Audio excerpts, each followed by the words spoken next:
All right. Welcome into the Rant, live from the Kelly Moore Memorial Studios in the beautiful E Gallery in Dallas's fantastic design district. I am Pugs Moran. We do this every Monday through Friday, round about the noon hour. That's what we're going to say. We're going to be inside the noon hour. Typically, I try to start the show around noon, 12 o'clock. Every day for 3 years, pretty much held to that. It's getting harder and harder as I become busier and busier in my day, but I appreciate you.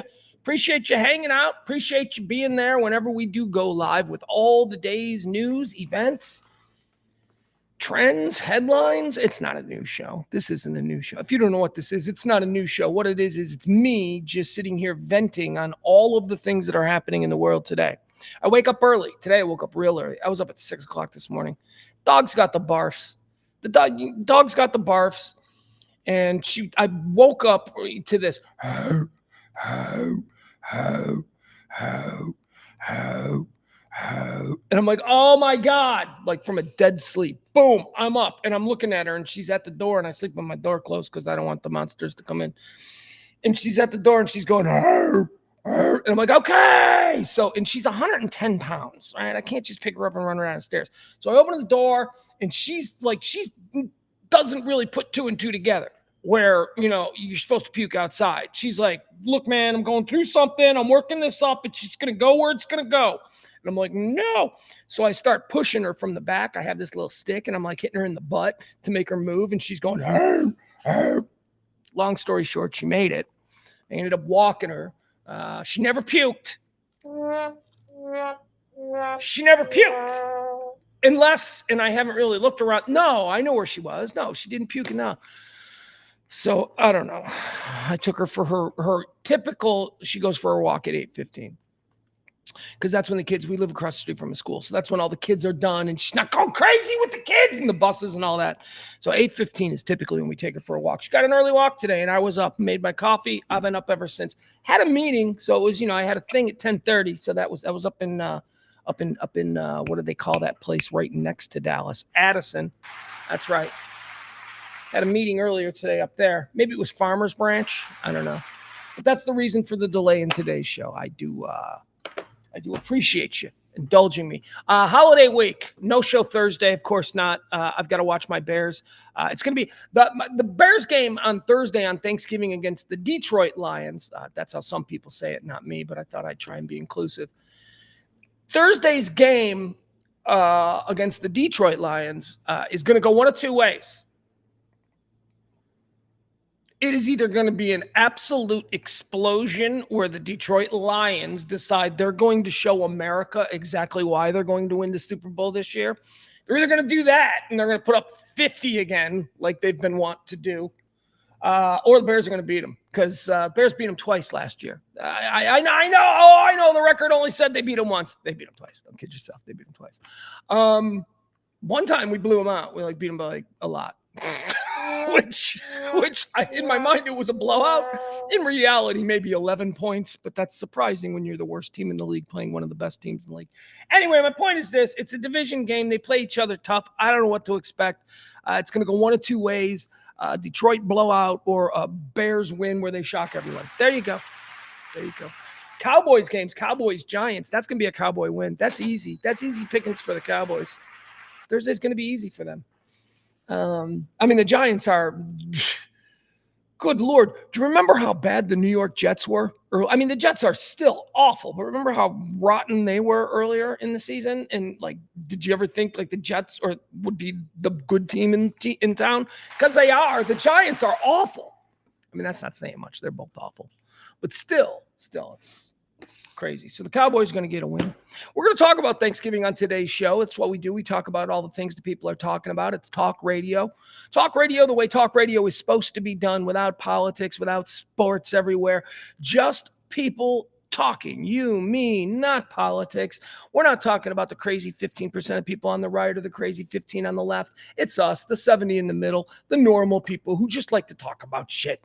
And you know what? If one of us has an opinion that the other doesn't like, we're not calling the authorities and getting them on a list. That's not what we do. We're normal people here. Every day for 3 years, we've been doing this show. Hi, sports fans. Sports bras, I meant. I said sports fans, tried to play it off. We got a lot of stuff going on here in 2025. We just got to get through this holiday season where we're trying to get the studio up and running and, big grand opening and all that kind of stuff. Lot of plans. Had a really good meeting today with people about Radio Misfits Dallas. So stay tuned. 2025. Here we go. Speaking of which, there is CC. Sports Bras are going to be a part of it. Just so you guys know. I like them. They're funny. They make me laugh. We got another really cool secret show that we're going to be debuting here, Radio Misfits Dallas. Gotta get the paperwork in order and all that stuff. But I can't mention that one because that's gonna be a cool one, and it's a name. Not that the Sports Bras aren't names. Come on. No, but I mean, I want to make sure before we say that.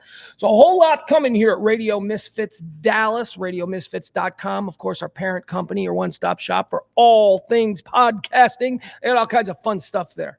Anything you could need. You like wine? They got wine. They do sports stuff. Huh? You like soccer? They got a great soccer show. My favorite, Nick DiGilio. He does a couple of shows. I think he does the Nick DiGilio podcast and the Saturday Night Live one. Coming soon to radiomisfits.com. Soap. That's right. Ed and I are going to be doing our own podcast on the TV show Soap, and I'm so excited because I've really gotten into that show again. Let's see. CC says, funny, the noon game on Thanksgiving was always the nap game. Now it's the other way around. I don't know what kind of inbred family you come from, but there was no game on Thanksgiving in my household that was sleep through. Hey, you watched both games. What do you mean you only watched one? There was one. I mean, I guess, well, okay, so you it's unfair. You're a Cowboy fan. You grew up a Cowboy fan. You played every Thanksgiving. So, of course, the second game was going to be more important to you. But I bet you people from Detroit in the Midwest or, Green Bay or Chicago or any of the cities that, always seem to play Detroit on Thanksgiving. It always seems to be a division game. I bet they disagree. I don't know. You what do they call that? What do they call that when you can only see the world from where you sit? What is that called? That's called something. Smart people know. Help us out. Who else do we got? Texas Ranger says hi, Pugs. I think that's Frankie. I think that's Frankie using a different name, but that's okay. I went hard on Frankie yesterday. Well, I go hard on Frankie all the time because we go back and we can do that. Peter is here. Hi, Peter. Peter, I got your sign right here. It's not plugged in. I'm sorry. I got to figure out a way to make sure that the camera can pick it up, but right now I'm struggling with that. We got Adam. Adam's here. Al is here. This show runs on your gratuities, your thank yous, your tips. If you like something you hear, if you appreciate this kind of talk radio, the kind you can't get anywhere else because they don't let you have it, you can drop a little tip. And when you do drop a tip, if you do tip the most of anybody else on any given show, you will be the next day's executive producer. Okay? It's not that hard. We average like half a tip a show. Okay? How's that? That's kind of true. We average maybe half a tip a show because some days we'll get 3 and then we'll go a week with nothing.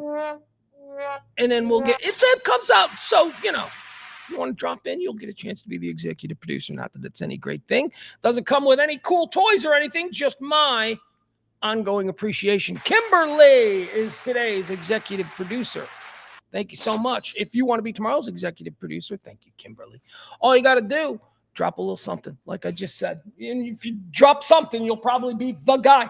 Who wouldn't want to be the executive producer the day before Thanksgiving? Oh, my God. All right. It's enough of that.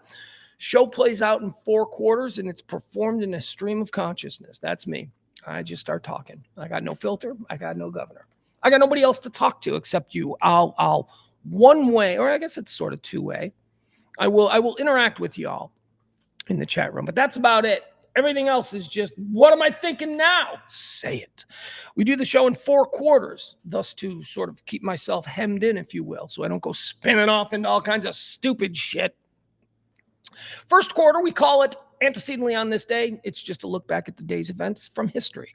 Quarter 2, birthdays. You know what that is. Quarter 3, deads. People who died. But then we decide, did they go to heaven or hell? And then quarter 4, of course, that's everything we need to know. Oh, Frankie's here. All right, now Frankie's here. There's Frankie. All right. Thank you, Peter. Yeah, Kim does rock, our executive producer for today's show. All right. Is that it? That's it? We kind of did the small talk. We talked a little football. Had a whole small talk thing I wanted to go on about those bikes. You know, those free bikes are they free? I don't even know. There's no rules. Nobody explained anything to anybody. In Chicago, I think we call them divvy bikes. You know, there's like, we don't want people driving, so the city's going to invest all this money in these. Are they commercial? Are they private? Are they a combination of like tax dollars and private enterprise? I don't know. All I know is that every major city in America got hoodwinked into buying these stupid scooters, and now nobody uses them. You know why nobody uses them? Because nobody wants to jump on something that smells like bum piss, okay? Nobody uses those things. What a again, with all due respect, as a guy in the middle, you know it was somebody who was upset about the results of the election. Let's put it that way. You know, it was somebody who was recently upset about the events of the election, which could be me because I'm kind of upset too, you know. But it was somebody like that who went, we should encourage people not to drive their cars anymore because it's bad for the environment. So let's just invest $30 million over 10 or whatever they do. I don't even know how they do it. And they roll. People will love these bikes. They're stupid. They look dumb. They don't look cool. Make them cool. People will buy them or use them. Nobody uses them. Bums, homeless people poop on them. That's what they're good for. Another failed concept by the nanny state to try and make us all better citizens. We drive cars. You gave us cars 100 years ago. We're not going back. Deal with it.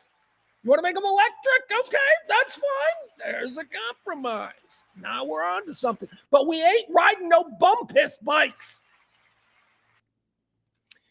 What do you say we get started? It is the rant for the 26th day of November, year of our Lord 2024. What do we got? 331 days have already passed by. 331 days passed.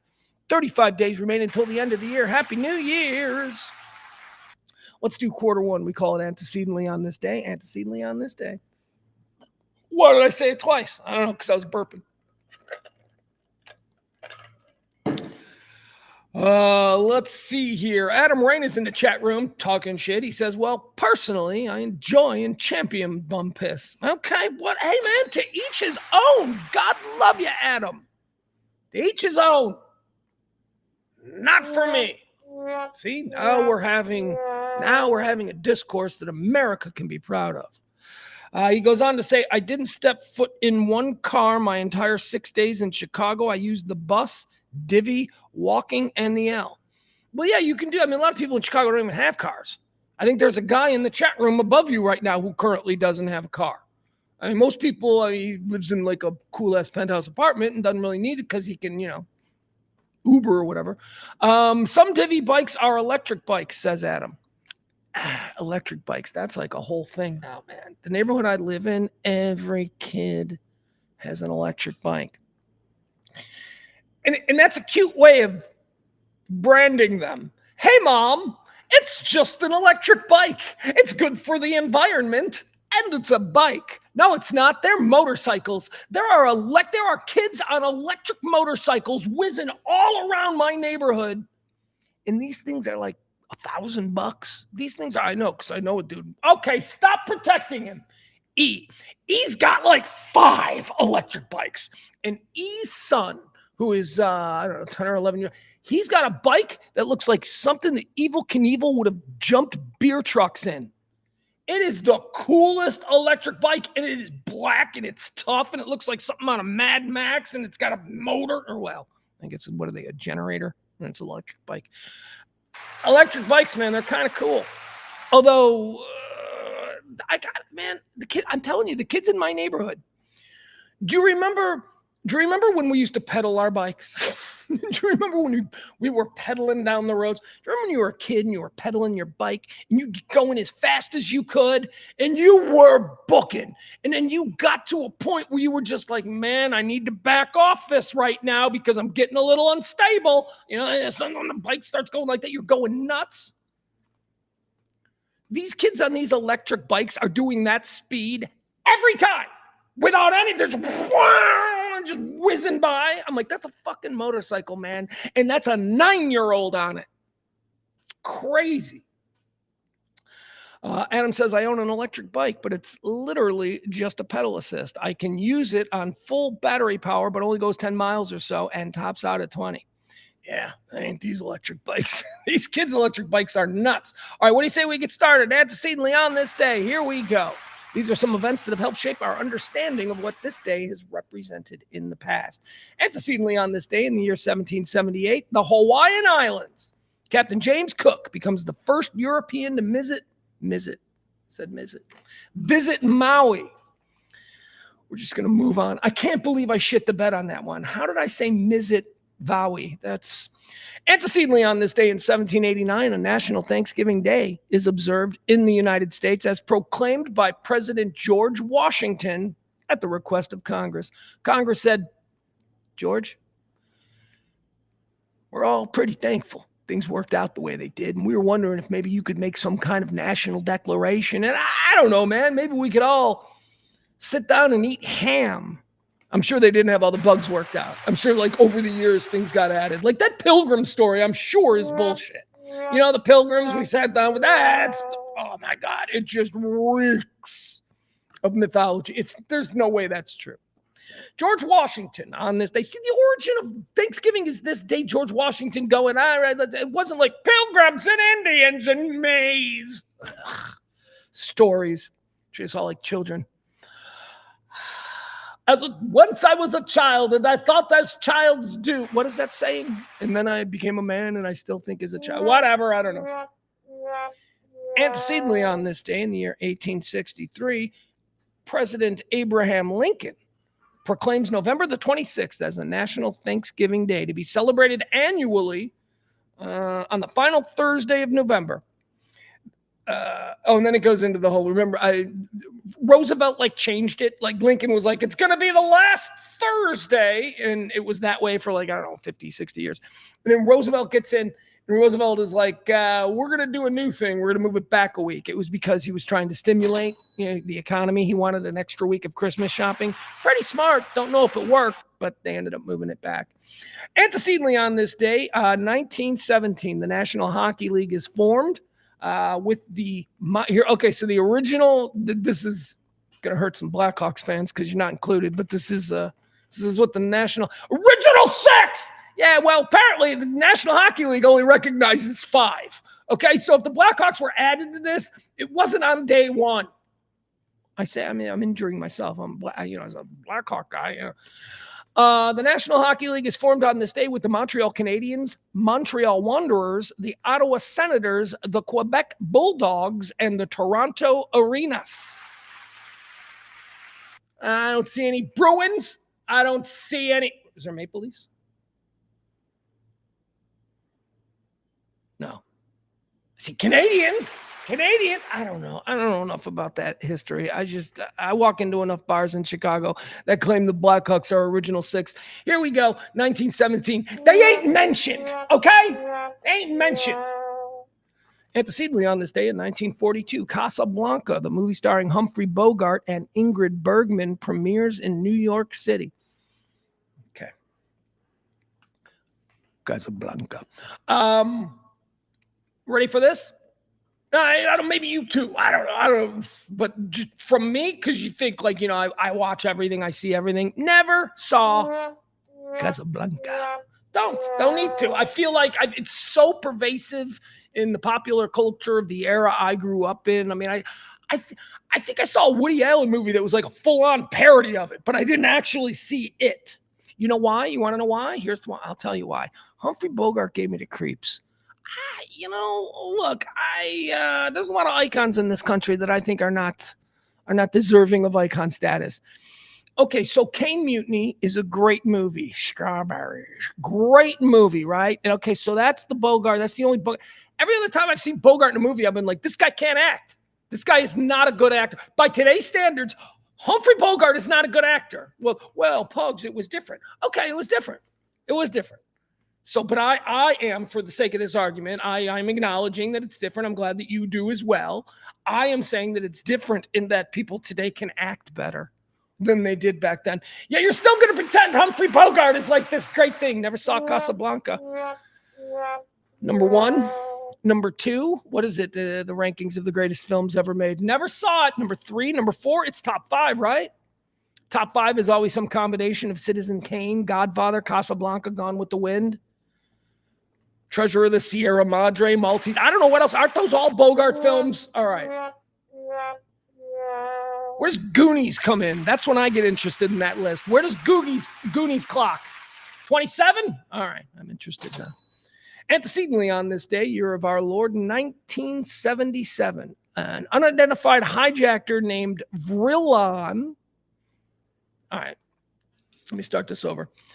On this day in 1977, antecedently, if you will, an unidentified hijacker named Vrillon claimed to be a representative of the Ashtar Galactic Command. Vrillon, on this day, takes over Britain's Southern television for 6 minutes, starting at 5:12 p.m. So this is one of these TV hacking things. This one happened in 77. There was the more famous one happened in Chicago during Doctor Who. But let's check this out. Let's see what this was. Now, remember, this is an interruption of a broadcast in England by somebody using technology to hack into the signal. And then what is this person doing? He's pretending to be a representative from a space alien race, and he is telling us that we are all going to be destroyed. Okay, so let's see what this looks like. Again, this is from this day in 1977.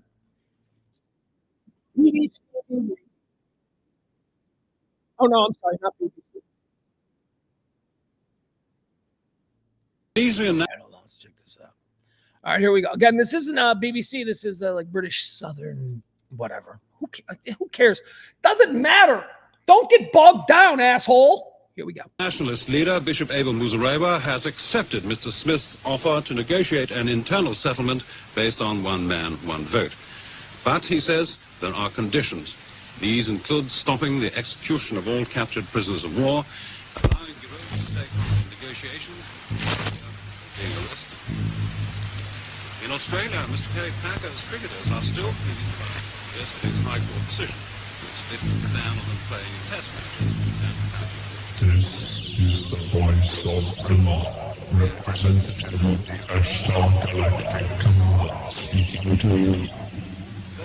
For many years you have seen us as lights in the skies. We speak to you now, you send us them as we have done to your brothers and sisters all over this, your planet Earth.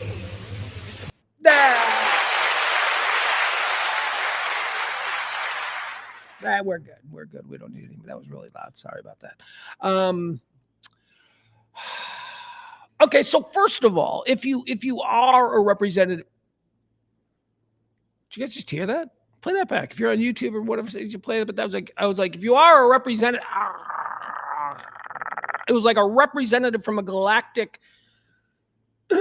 Something started speaking through me. You'd have better technology, is my point. Okay, you'd have better technology, right? You wouldn't be so ham-fisted. We could barely understand him if you truly were. So there you go. That guy failed. We don't need the guy who did it on WTTW in Chicago.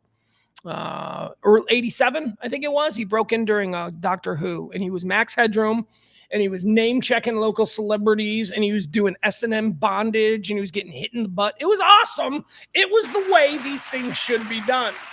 That guy in England, you couldn't even understand the message. What is the point of that? All right, moving on. That was antecedently on this day in 1977. Antecedently on this day in the year 2000.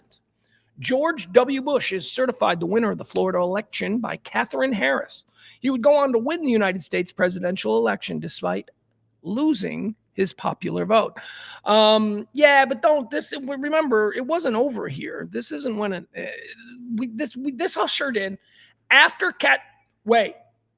Yeah, no, it was after this. It was after this. The Hanging Chads came next, right? It was, Katherine Harris certified the Florida election, giving it to Bush. Then they wanted a recount, and it was the Hanging Chads came with the there you go. Antecedently on this day, 2000, all that nonsense took place. How about antecedently in 2008 on this day? This is a freaky one. This is one that I remember vividly. It was, this happened on like the Wednesday before Thanksgiving. It was on this day in 2008, the Mumbai attacks, a series of terrorist attacks killing approximately 175 citizens by 10 members of the Lashkar-e-Taiba, a Pakistani-based extremist Islamist terrorist organization. So this is the Wednesday evening this all went down, the Wednesday, maybe afternoon, but I was watching it all night on the news. Before Thanksgiving, I had gone to DFW to pick up my mom. My mom had come into town for Thanksgiving, and I was driving back, and I'm listening to all this coverage on the radio because I'd heard about it. I got home. My mom comes in. Remember, your mom comes in for Thanksgiving. And I remember just ignoring everyone. I just went into a room and I watched the coverage of this attack as it played out on live TV. Essentially, what happened, and now, I mean, I've been through all kinds of YouTube holes on this. I've seen all the footage. I mean, there's all kinds of security cam now where you can see it happening.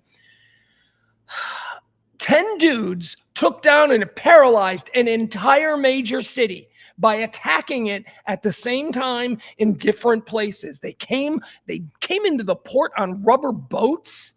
They attacked a hotel. First, 2 of them went into a hotel and just started slaying everybody. Another guy got in a cab and went to the other side of town and then blew up a sports arena. And then another guy went and took hostages in it was crazy. And you're watching this play out in real time on Thanksgiving. I'm like, my God. Well, they don't have Thanksgiving, so nothing was ruined for them. But for me as an American, I'm like, Jesus. Talk about the kinds of things, the reminders, the well-timed reminders that make you happy to be born here in this country that we seem to do nothing but complain about. On this day in 2008, craziness, scariness in Mumbai. That's going to do it for antecedently on this day. Let's get into birthdays. Let's talk about some people celebrating a birthday today, and then let's me, collectively decide whether or not we wish them a happy birthday. Are they cool or do they suck? Born on this day in 1895. Happy birthday to Bill W. Bill W. Bill W., America's first drunk. We didn't have alcoholics before Bill W. We just had... wait, okay. Bill W. didn't invent alcoholism. Okay. Get that out of my head. That's a stupid person thought. Bill W.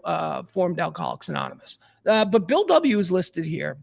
Does he have a real name? Like, can I search him? Does he have a real name? Oh, yeah, he does. There you go. All right. Yeah, well, William Griffith Wilson. We know all about him now, so there you go. Good for him. All right. America's favorite drunk, Bill W., born on this day in 1895. Born on this day in 1933, American/Canadian singer and actor, ladies and gentlemen, Robert Goulet. Robert Goulet. All right, Goulet, I don't know what Goulet is just a lounge singer from like the 50s, 60s, right? 70s maybe. Your grandparents probably dug him. I'm sure he had talent. I'm sure he could sing and all that stuff. But by today's standards of what we consider to be, entertainment, it wasn't Bob Goulet. Here's the only thing I know about Bob Goulet. Elvis hated him. Elvis. Okay, so I've always been interested in this aspect of Elvis's character, which was, as reported extensively by the Memphis Mafia. Those are Elvis's handlers. Those are his boys, his crew, his entourage, known as the Memphis Mafia. A number of books have noted that Elvis, famous for shooting out TVs. But did anybody ever ask why was he shooting out TVs? Elvis apparently shot out TVs whenever he saw Robert Goulet on TV. Man, I hate Bob Goulet. I mean, that's a famous scene from one of the many Elvis films where he blows out the TV because Bob Goulet comes on. All right, so that's what's been written about in books. What is the supposed truth?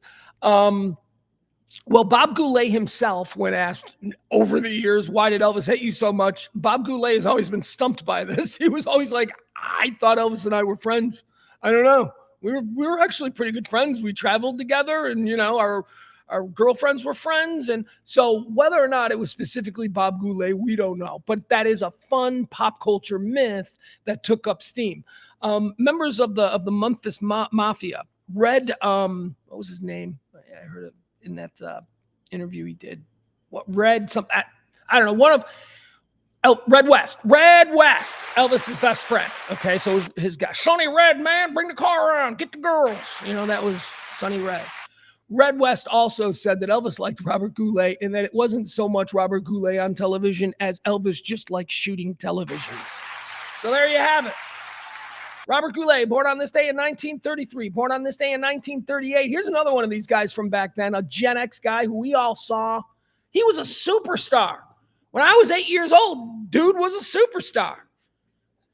You know, it was easy to be superstars. But no, in fairness, he is the first impressionist that I have ever, been exposed to. A little kid. Apparently all the old people loved him. Ladies and gentlemen, happy birthday, Rich Little. Rich Little. Remember that guy from the 70s? He was everywhere. TV commercials, movies, TV shows, game shows. Johnny Carson loved him. Rich Little. Rich Little's act. I mean, I can't remember. I just remember, did he just come out and be like, now I'm going to do, or was it more, well, let's take a look. Here's what I got. It's a week of Thanksgiving. Let's spread out. Let's have a little fun. I want to watch this. We got a clip here from The Tonight Show in 1973.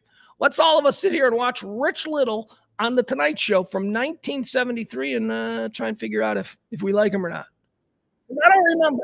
I mean, I just remember he was funny, but I didn't, what's he doing? He's up there doing George Jessel impressions. I don't know who George Jessel is, right? Half of his shit, he's like, now I'm going to do Robert Mason having a conversation with Sterling Hawthorne. It's like, we don't know these people.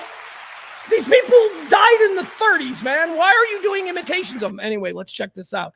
It's Rich Little from The Tonight Show in 1973. I haven't seen this clip yet, so I wanted to, watch it with you guys. I used to watch this show every night. We all did, right? I mean, it was the only thing on. There was nothing on at 10:30. There was nothing on at 10:30. What was on at 10:30? Nothing. The Tonight Show. So we watched. Here we go. Rich Little from The Tonight Show. It's his birthday. Let's see if he's got anything. If we're casting directors and we're seeing him for the first time, here we go. Let's take the goods and leave the old jackass. Oh. Right out of the box. We got Johnny, man. Pin and nails. Just smoking on TV, drinking.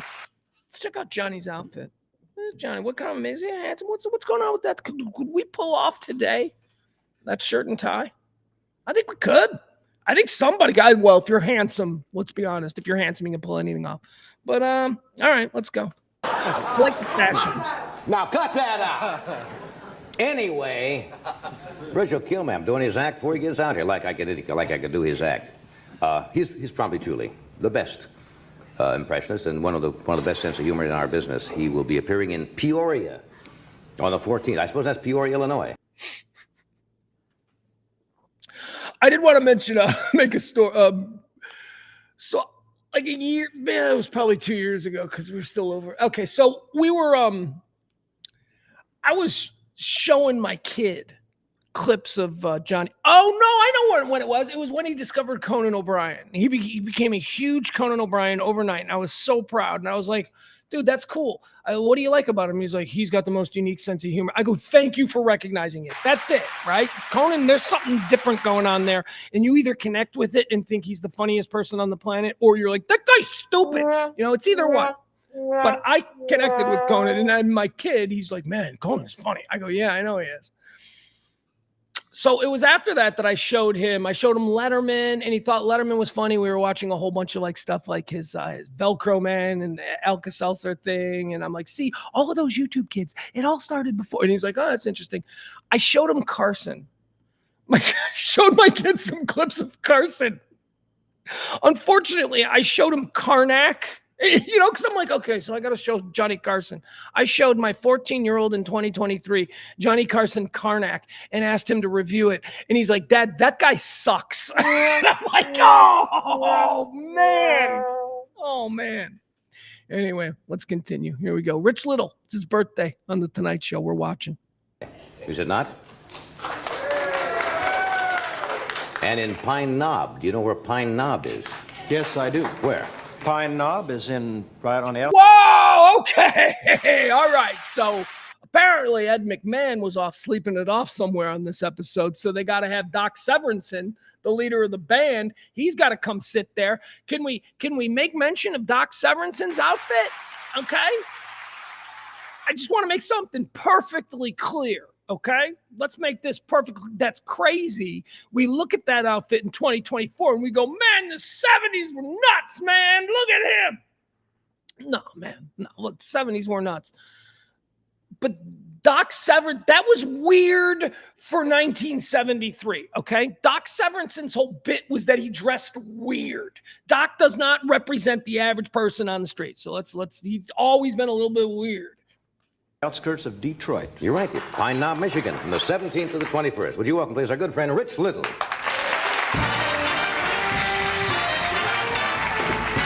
Frankie in the chat room, he says, Johnny apparently was a big jerk to people because his mother was a weirdo to him and withheld love and didn't think Johnny was a success. Frankie's 100% right. Johnny Carson was an asshole. Johnny Carson was one of the most legendary jerk-offs in Hollywood history. He was cruel to people. He was mean to people. He was a bad, bad drunk. Johnny Carson had a serious drinking problem. He used to get DUIs all the time. Johnny Carson got a bunch of DUIs. Think of how many DUIs Johnny Carson, the most famous person in America, got out of. How many times a cop went, hey, Johnny, it's so great to meet you. 5 times they didn't fall for this shit. Johnny was a drunk. David Letterman famously said in his interview with Oprah, a big one-on-one thing about 10 years ago, David talked about his love for Johnny and how Johnny was his mentor and Johnny did everything. But he even said, boy, oh boy, you wanted to get out. You had dinner with Johnny. You wanted to leave right after dinner because once Johnny had his second drink, nobody, and it didn't matter who you were. You didn't want to be around him. He was mean. He was mean. And Frank is right. A lot of it has to do with his mother. Johnny Carson's mother was a psycho. His mother was awful. Just a mean, cruel, abusive, mentally and physically psycho. And, you know, that's what entertainment is. America fell in love with the act that Johnny Carson created. Johnny Carson knew what a piece of shit he was, so he worked very hard to create this guy. It was an act. It was an act. And it worked because Johnny Carson is beloved by people everywhere. I mean, he's an icon. He's a god. But, you know, when you overturn that stone and you start to learn a little bit more than just the television perception of him, you're like, holy shit, that guy's an asshole.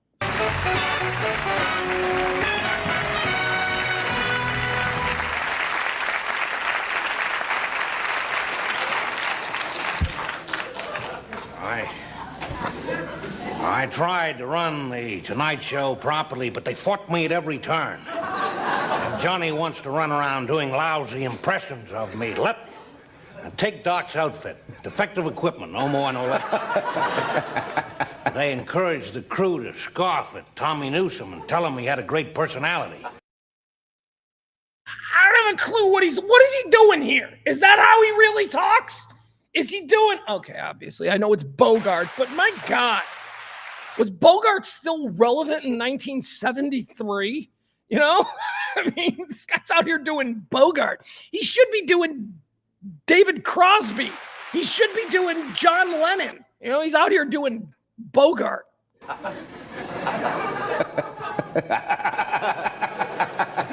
You do that so good. We got on a kick last night because Robert Blake was on the show. Who's a magnificent guest, a very outspoken. Noted wife killer, Robert Blake. He's a great guy. We hang out all the time. Got a lot in common, Robert Blake and me, said Johnny in 1973. Spoken honest guy, and he played the little boy. that came up and sold Bogart the lottery ticket in Treasure of the Sierra Madre. I did not know that. No, I didn't either until last night. So all of a sudden we got on doing all the All right. You know what? I didn't want to. I thought maybe there'd be something funny here with Rich Little. It's his birthday. We just tell him go kick rocks. Rich Little, born on this day in 1938. Born on this day in 1945. The great John McVie. Fleetwood Mac. Oh man, they're a great band. Moving on. Born on this day. He's the Mac. John McVie, born on this day in 1945. He's the Mac in Fleetwood Mac. The Fleetwood is Mick Fleetwood. The Mac is John McVie. Fleetwood Mac. Born on this day in 1945. Born on this day in 1969, Sean Kemp, the Rain Man. You remember Sean Kemp? Sean Kemp was one of the youngest people ever to play in the NBA. This was, of course, a couple of years before it started to become routine for people to jump from high school to college, or I'm sorry, from high school to the pros and skip college. Sean Kemp didn't exactly do that. Sean Kemp, I think he had a cup of coffee for like a game at Kentucky, and then he didn't he steal. His deal was he stole something from Eddie Sutton, like the coach. Like Sean Kemp at Kentucky as an 18, 17-year-old kid stole something from Coach Eddie Sutton. And Sutton was like, get the fuck out of here. And so he ended up junior college, blah, blah, blah. Ended up with the Supersonics, drafted number 6 overall, I think. He was a top 10. I know that. A great career. I mean, Sean Kemp was awesome, man. There was a time, if you enjoyed basketball of that era, Sean Kemp was one of the most exciting, intimidating players in the league. He also had like 50 kids with like 88 women. Is that possible? 50 kids with 88 women? I don't know if that's how it works. He was one of those deals, though. Like when he came into the league at 20, he was already like, I got 6 kids. It's just very, I don't know how that happens. How can you be that You just keep having kids? Like that's not a problem? Like in his community, in Sean Kemp's community, when he was impregnating girls in high school and then in college, was it like, well, if you have a baby, no big deal? I mean, it turned out not to be no big deal at all. He was ultimately right because he would go on to be a millionaire. Sean Kemp, those kids were all taken care of. But still, that seems... Happy birthday. There you go. Happy birthday, Sean Kemp. Born on this day in 1969. Born on this day in 1973. One of our clones. They tell us it's his birthday. It's not really his birthday. Today is the birthday of an actor who's a clone. He's just another one. Born on this day in 1973, so they say. Peter Fasinelli. Do you know who Peter Fasinelli is? Peter Fasinelli is an actor. You've seen him in a whole bunch of movies. And at first, when you see him, you say, oh, I didn't know Tom Cruise was in this. And then you're like, oh, wait, that's not Tom Cruise. This dude's a Tom Cruise clone, Peter Fasinelli. Check him out. Here you go. He looks exactly like Tom Cruise. Let's see if we can get this up for you. Every time I see him, I'm like, it's not Tom Cruise. Wait, is that? Here you go. Look at this guy. Look at him. That's him on the right. No, I'm kidding. That's him on the left. Peter Fasinelli. And that's Tom Cruise on the right. And that's not even like the best side-by-side of them where they look exactly the same. Who are those two? Oh, more clones. Oh, wait. Did I stumble onto a clone thing? Hold on. Who is that, Tom Cruise or Peter Fasinelli? That's Peter Fasinelli. He looks just like Tom Cruise. At least that's what I say. All right. Happy birthday, Peter Fasinelli. Born on this day in 1973. Born on this day in 1990, Rita Ora. All right. I don't know who that is. I mean, she's a singer, right? I don't know any of her music. She hot? Should I know her for that? I can't help you. All right, guys. Q3 is now upon us. This is where we like to do our deads. These are people who've passed away on this day. We open up the life's resume and we decide based on our understanding of their contributions and withdrawals from better society. Where'd they go? Heaven or hell? Dead on this day in 1943, Edward O'Hare. Edward O'Hare. He was an American lieutenant and a pilot. He is who O'Hare Airport is named after. O'Hare Airport in Chicago. And curiously, he died in a plane crash, which I always thought was a strange person to name an airport after somebody who died in a plane crash. But okay, I also have the thought, I used to drive down 635 here in Dallas, 635 approaching 35. If you're heading like towards the airport or something from the high five, whatever, I don't know where you're going. It's none of my business. But if you're heading down 635, there's the Deadman Hospital. Do you guys remember the Deadman Hospital? I mean, it was Deadman, but still, the Deadman family shows up and says, we want to put money into a hospital. You say, nah, let's not do a hospital. Let's do a park. Can we do a high school?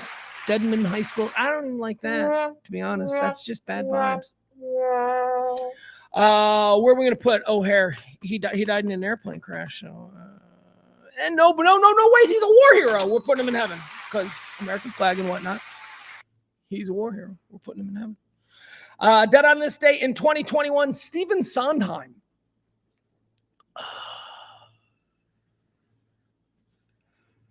I had to mention him because I know he's famous, but why?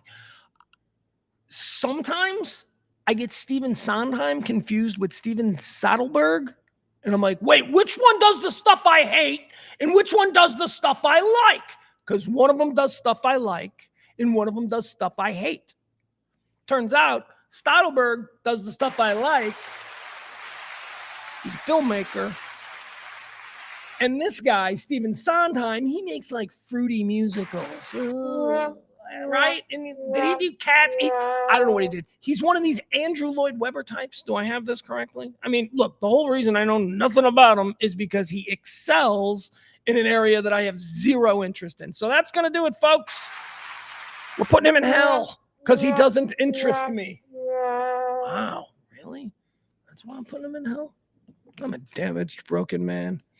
Adam says, I like Sondheim, but man, some people love him. Yeah, I know. That's why I know the name. I'm like, yeah. I don't know. What does he do?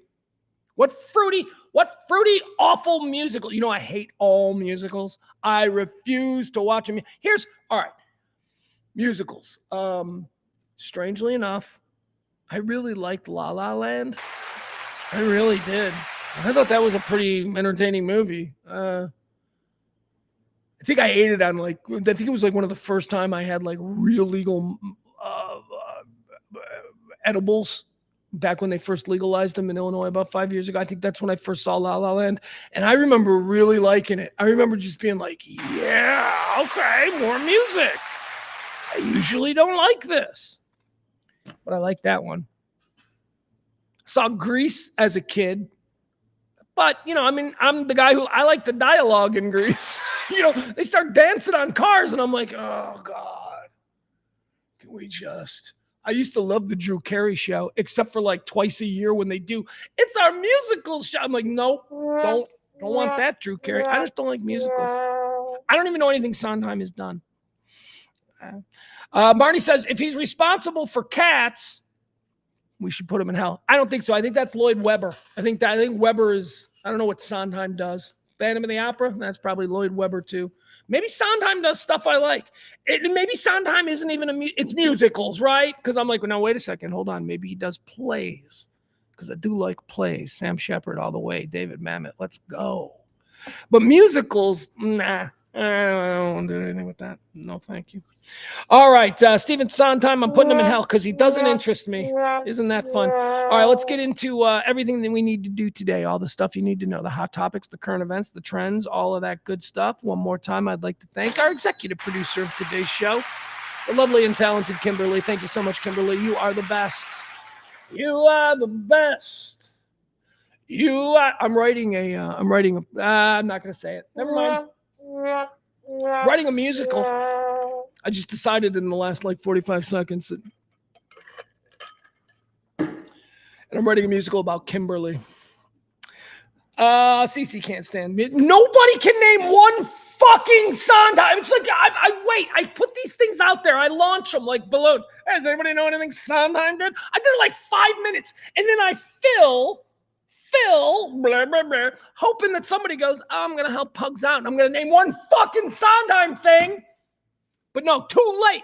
We're moving on. Adam, I happen to like Sondheim. That's me. I'm tweaking my nipples like I imagine Adam does. I like Sondheim. I like musicals. No surprise. No surprise. I'm just kidding. I don't even think Adam likes musicals. I think I said that I hate them. And so Adam, I like Sondheim. I think he was just doing that contrarian thing, that contrarian lane that he lives in. All right, let's go. Thank you to Kimberly. She is our executive producer, and she is one wang bang dilly of a gal. Wish her a Thanksgiving. If you want to be the executive producer on tomorrow's show, you can, do that thing, tip, whatever. I hate this part of the deal, but whatever. It's how I've been able to keep going.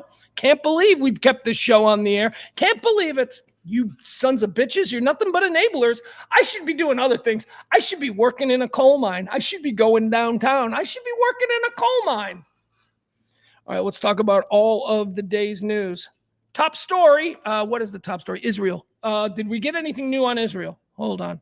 That was the big story this morning. Big doings happen in Israel. Let me see. Come on, give me some breaking Israel news. The Israeli War Cabinet is seriously? This one's not even going to give me any updates. All right. Breaking news. I just want to make sure I give you the absolute latest. All right, live updates. So this morning, Israel just started kicking the teeth in of Beirut. It was amazing. I watched it happen. Remember, I told you I was up early because the dog was, the dog was sick, so I was up early. And I don't know, was this about 9 o'clock, 8:30 maybe is when I think it started? Maybe even earlier than that. Israel dropped 20 bombs in like a minute on downtown Beirut. Now, I've been watching a lot of this stuff. They've got cams set up all over here. You can go online. You can go to YouTube. They've got plenty of Beirut cams. And I've been watching these things for weeks now as these have been going on. And you get really excited when you're watching for a half hour and you see 3 explosions. They dropped 20. 20 missile explosions in this morning. Boom, boom. I mean, I'm watching this in real time and I'm thinking, here we go. This is an escalation. It's on now. And then within a half hour of that, breaking news. The Israeli War Cabinet is meeting, blah, blah, blah. They're going to accept a ceasefire. What is it? The 60-day ceasefire. So we're on the verge of whatever that is. Let me see the latest. Let me refresh here. The Israeli Prime Minister announced he will recommend a proposal for a ceasefire with Hezbollah to his cabinet. All right, that's the latest, right? Let me see if I get more context on this. Israeli Prime Minister Benjamin Netanyahu has announced he will recommend a proposal for a ceasefire with Hezbollah to his cabinet for approval, setting the stage for an end to nearly 14 months of fighting. Okay, so I don't know. That's all the details I have on that. I've been watching it all morning. Here's what that means. It's good for a couple of reasons, and give credit begrudgingly, if you will, where credit is due. But this is highly due to all of the work that the State Department has done. The United States State Department. They're being given credit for it. I mean, it's not like, oh, Pugs, no, I'm not. No, I made fun of Blinken the whole time. He's going back and forth. He's doing this shit. They get a ceasefire. This is going to be a ceasefire that was heavily influenced by the current State Department. Now, this is also really good for Trump. Trump wants this. You're not going to hear Trump saying shit or tweeting shit like, Biden and this ceasefire is no. You're not going to hear that because Trump doesn't want to take office with this mess on his plate. He would very willingly give Biden and Blinken in this current State Department, whatever credit or wherever you get credit for this kind of thing, credit for this, if it means that he can take the oath of office and not have to be completely focused on Israel. That's so, this is a good thing if we can get this over with. Really? Oh, really, Pugs? Is it a good thing if we can get this over with? Do you think it would be a good thing if the Israeli-Hamas conflict stopped? Okay, that's good. Thank you for being original. 25% tariffs against Canada and Mexico. Trump's funny. He's the best. I mean, he's the worst. Don't get me wrong, but he's also the best. People freaking out, man. He knows how to throw red meat to the lions. He does. Did he say this yesterday on like social media or something? He's gonna levy a 25% tax against Mexico and Canada, right? So of course, everybody on the left they start going nuts. I figured this guy out. I pegged him on Gates. I pegged him on all these cabinet choices. I figured this guy out. He's not a politician. He doesn't give a fuck what the response to the float is. A politician, when an idea gets floated and the reaction is negative, a politician changes completely. No, he's a businessman. He's a boardroom warrior. He is negotiating, not in the way that a politician does, but in a way that a fucking crazy man who's got 10 bankruptcies might. Might it work on this level? Let's roll the dice, baby. Let's go. It might. This dude. So what he knows there's no such thing as a 25% tax on Canada, tariff on Canada and Mexico. He knows what that would do. Everybody knows what that would do. That would be really bad. But him throwing that out there during transition when he's not even in office yet, that's a signal. That's a signal to Mexico and to Canada that he gonna want to talk to you. Let's start to negotiate. It's a negotiating tactic. Like he never wanted Matt Gaetz, and he knew Matt Gaetz would never get confirmed. But when you start with Matt Gaetz, you get the opposition back on their heels immediately. They're like, what? Is he serious? Smart players would have looked at Trump's Matt Gaetz and gone, all right, really? We'll see how that plays. Instead of just, making their speeches and freaking out and say, he wasn't serious about Gaetz. He knew Gaetz would never get confirmed, even in a Senate that is led by Republicans. Republicans hate Matt Gaetz. He got Republicans like McCarthy. Yeah, some of them do. I know you'll call them rhinos or whatever. Boy, a lot of rank and file Republicans like Kevin McCarthy.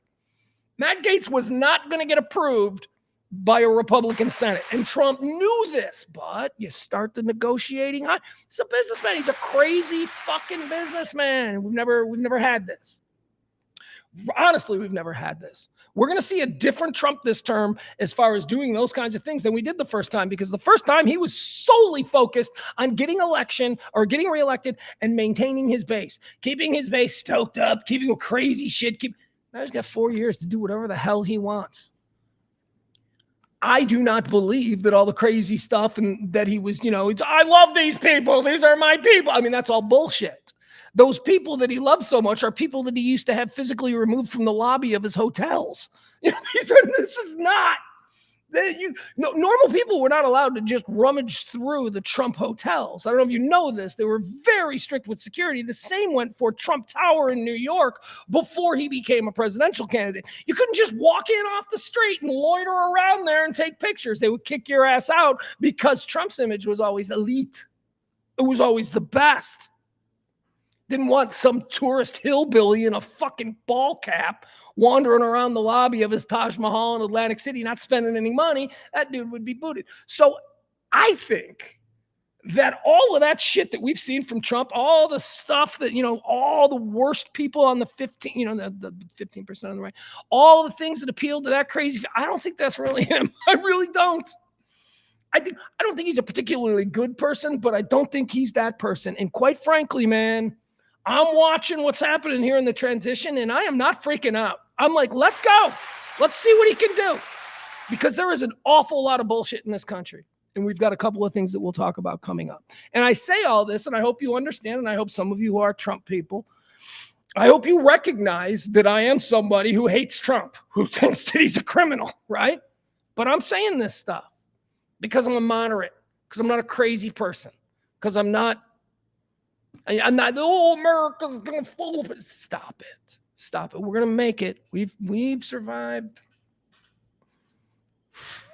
I was going to say we've survived worse, but I'm thinking of other presidents that would have troubled me as much, and the behavior that would have, I don't know, Kennedy was kind of a swinging dick, wasn't he? But I don't know. Anyway, in response to Trump's tariff, Mexican president, and by the way, this is the greatest name, the president of Mexico.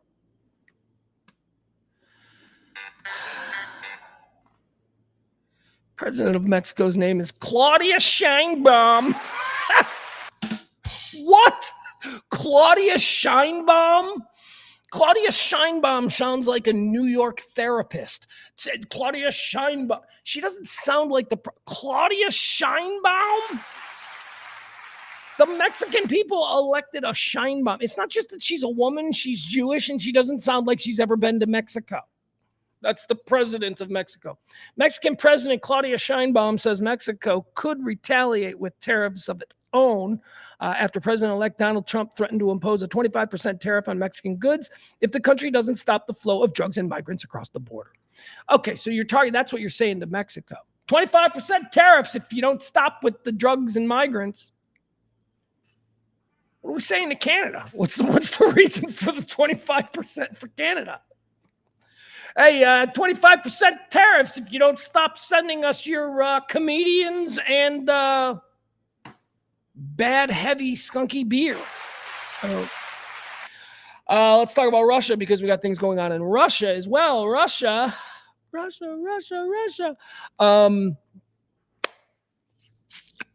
What's happening in Russia, what's happening between Russia and Ukraine in the past 72 hours is what I've been calling for 2 weeks.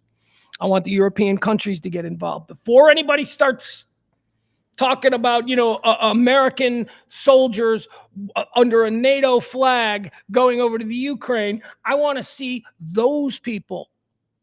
I want to see the chips in from England. I want to see the chips in from Germany. I want to see the chips in from Poland. I want to see the chips in from all of France. I want to see the chips in from Europe to handle this problem.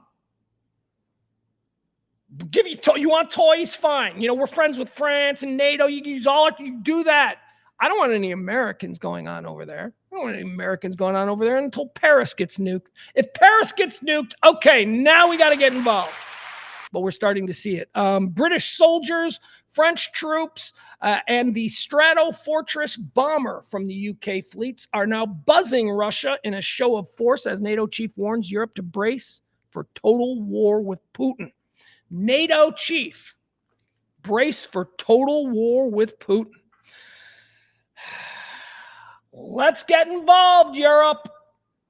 This is good. The jets bravely flew over one of Mad Vlad's most militarized. This is from the Sun. Anyway, I don't even. The move comes after a senior NATO chief warned that Europe must prepare for total war with Putin as nations are stepping up both military and civilian defenses amid rising tensions. There you go. Okay. Good job, Brits. Get in there, mix it up, start mixing it up. Yeah, well, if you need us. Well, I don't know. We ain't going to show. Look, brother, you guys need to start now because we got a new president coming in, and I don't think there's any chance. You might be fighting against us. We might be sending troops to the other side. Wouldn't that be a reason to leave the country? Thanksgiving travel. That's a big story. Everybody's talking about that. Do you have plans for Thanksgiving? Thanksgiving travel. Guess what, guys? Guess what? Did you know that this weekend is going to be the busiest travel weekend in history? It's going to be busier than any weekend in history. And then in a couple weeks over Christmas, it's going to be the biggest trip. We keep breaking records. We just keep breaking records. Every single Thanksgiving holiday travel weekend that didn't concern a pandemic is the biggest holiday weekend. Air carriers are bracing themselves for what will be the busiest. Oh, shut up. Shut up. We know that it's busy. Stop trying to dazzle us with, no, this one's special. The next one's going to be special too, because 3 more people will travel next time. Tired of this stuff. We're all constantly being manipulated by our emotions are constantly being, look, you better leave extra early for your airplane on Thanksgiving Eve because it's going to be busy. Yeah, anybody leaving on Thanksgiving Eve already knows it's going to be fucking busy. I don't need you, Hoda, on the morning show getting me even more ginned up, okay? Drink your wine and shut up, beautiful. Thanksgiving travel is cranking up. Will the weather cooperate? Oh, you don't say. We're going to have some weather in November throughout like 70% of the country. Really? The Thanksgiving holiday rush neared its full stride as U.S. airports Tuesday, putting travelers' patience to the test. The Transportation Security Administration expected to screen more than 2.8 million people. I don't care, whatever. They're busy. It's going to be busy. Hey guys, gather around. This is serious talk. Are you traveling? I'm going to give you all kinds of tips. It's not what you're here for, and you don't need me because you're not a moron. Tips. You know, you've done it before. Oh, look, there it is. AAA, 2.3 million people to travel by bus, train, or take a cruise. Who's going cruising on Thanksgiving?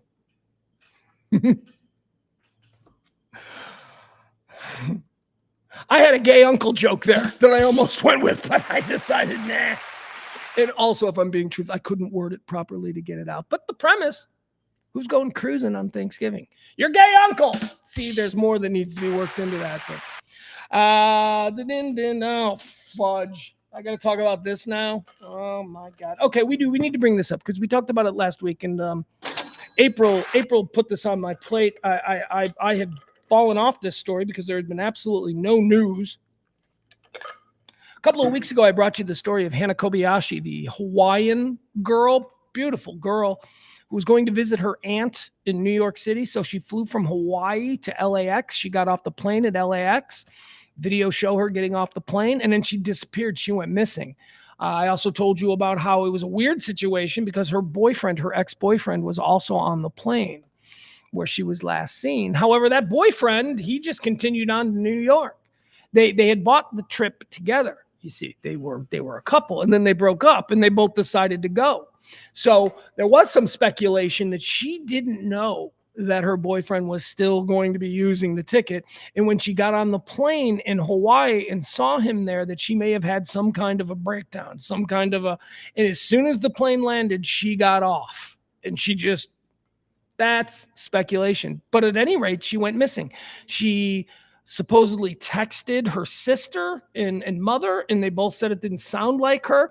And then wasn't there a picture of her? No, she texted that she had gone to some Nike event or something. Anyway, it was a really spooky story because of, well, I mean, you can't help but think, what does this mean, right? What's the probability here? Something we have the luxury of doing because she's not our daughter. When she's your daughter, you don't have the luxury of going, she's probably dead, but unfortunately, we live in the real world. Still hasn't been found. But now we've got another wrinkle to this story that is equally as sad and tragic. Her dad has committed suicide. Her father, Hana Kobayashi's father, Ryan Kobayashi, apparently it's not that they were estranged, but apparently he wasn't around when she was growing up, and he had only recently reconnected with her. And, they lived there in Hawaii together, and she came to LA and disappeared. And then, like, after a week of everybody searching for him, her father, Ryan Kobayashi, decided to come to LA, and he was going to search for his daughter. And he was going on TV. I saw the dude on what was it? Not Newsmax, not Newsmax. No, News Nation. I think I saw him on. A man who was searching for his daughter.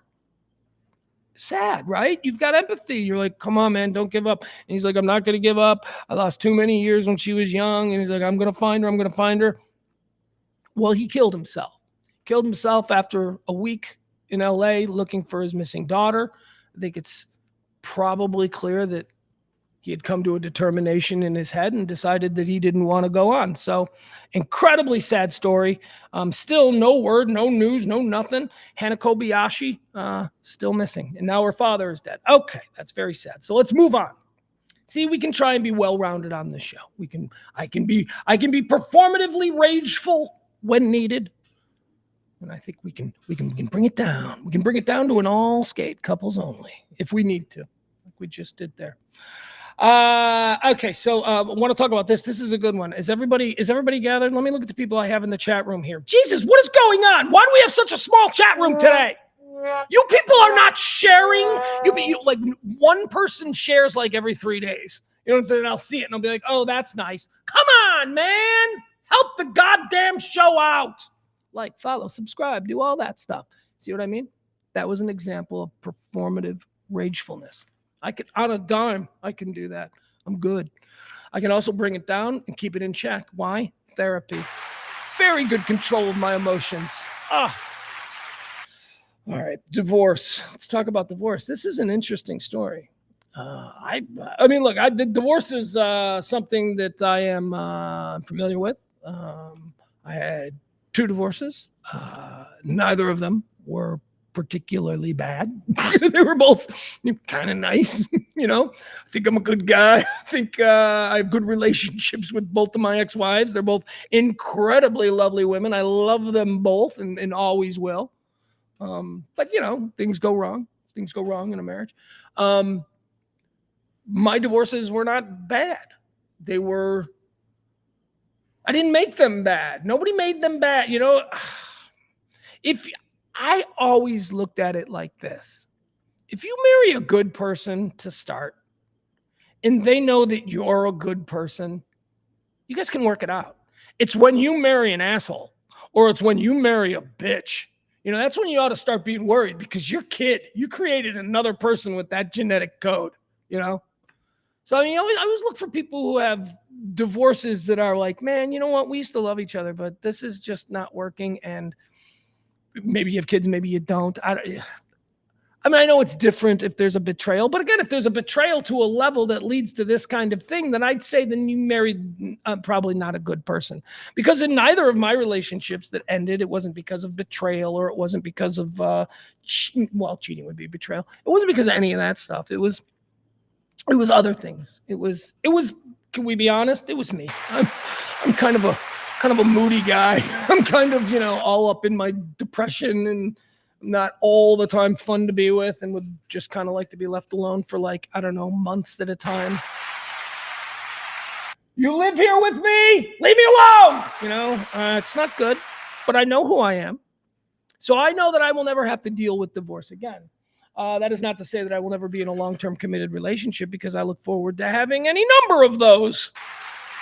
Romantically, I'm not an optimist. I assume that I will have at least 3 or 4 more really good relationships that will fail terribly. But whatever. It's about the beginnings. It ain't about the ends. That's what I say. I want the beginnings. But divorce is something that is being talked about today because there may be changes coming to divorce. The no-fault divorce is under attack. Why? Because far-right and Christian groups and create J.D. Vance. Can we just be honest? This is something that J.D. Vance campaigned on when he was going around the country. And when he was with specifically, like far-right, Bible, we dance with snakes in our way, with those people, he would go into this. And it doesn't appear that he is backing off. A no-fault divorce, his complaint about the idea of no-fault divorce is, well, one, it's the most common form of divorce in America. It is a form of divorce where nobody assigns blame. It is the kind of divorce where I just kind of described to you, where both people are like, yeah, I'm not going to go after him for all kinds of horrible things, and I don't want there to be a legal decision that he's the reason the marriage, or her, whatever the case may be. No-fault divorces. They most commonly end in, what do they call it? Non-supportive or instability, irreconcilable differences due to insupportability. That's typically what the rubber stamp on a no-fault divorce is.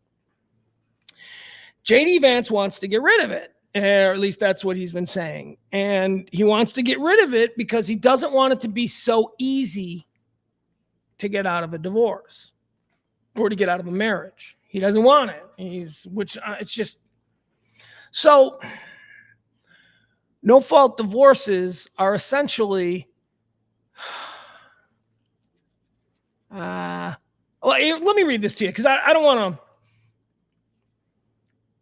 I want to make sure I have the facts here before I start waxing poetic about my own situation. Repealing no-fault divorce has so far stalled across the U.S., but many are worrying that that will change as J.D. Vance is elected to the vice presidency. Married couples across the U.S. have had access to no-fault divorce for more than 50 years, an option that many call crucial to supporting domestic abuse victims and key to preventing already crowded family courts from drowning in complicated divorce proceedings.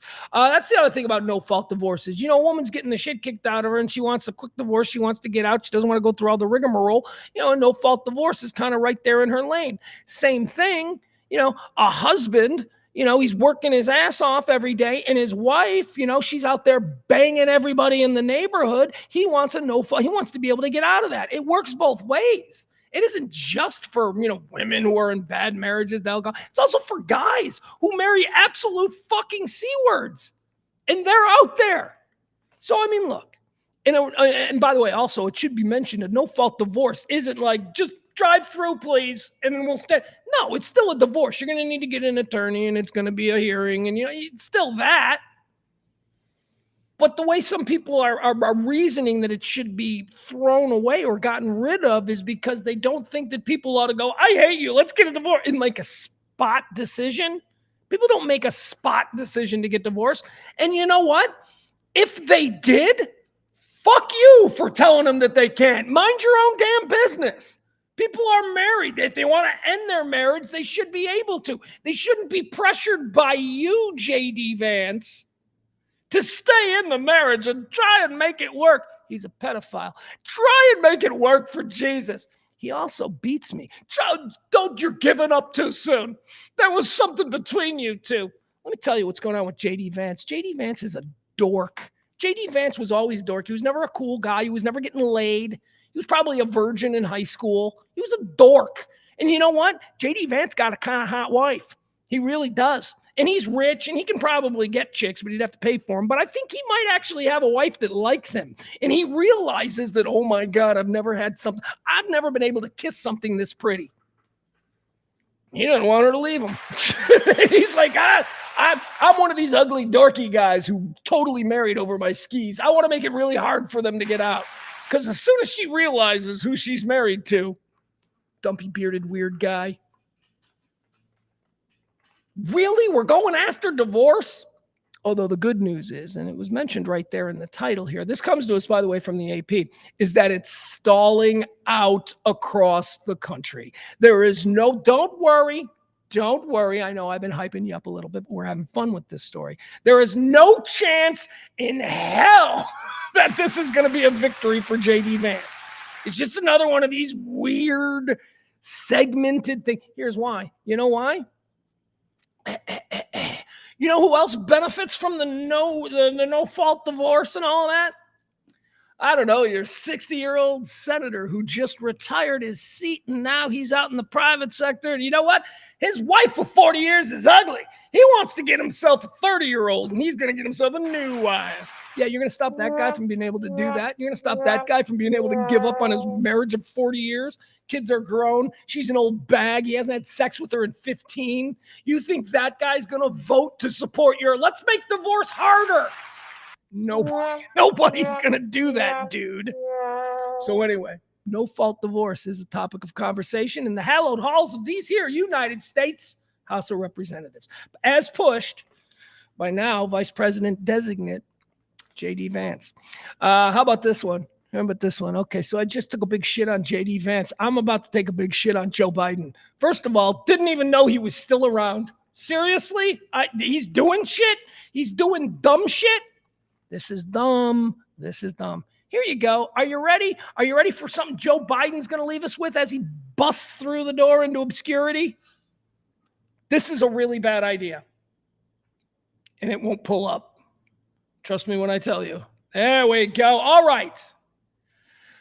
Joe Biden and the Biden administration is proposing Medicare and Medicaid cover costly weight loss drugs for millions and millions of obese Americans.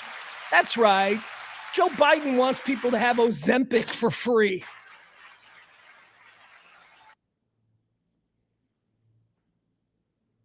He believes that he's got a 10-year plan, and he's doing this. He's doing it, by the way. This is like one of his out the door, I'm going to get it done. He's doing this.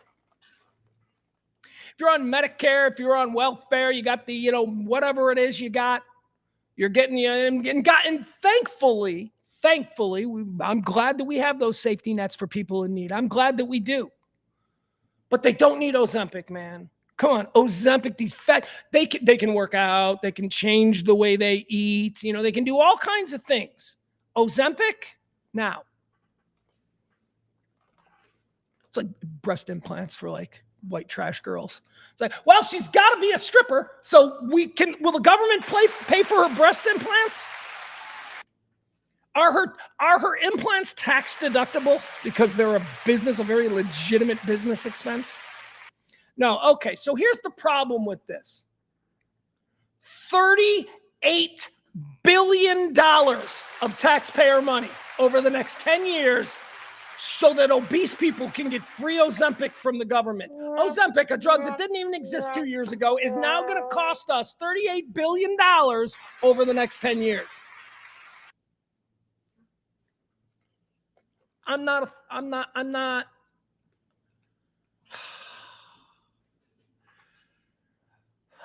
This is one of those things that Biden and the Biden wing of that party that is just in flames right now, the Democratic Party.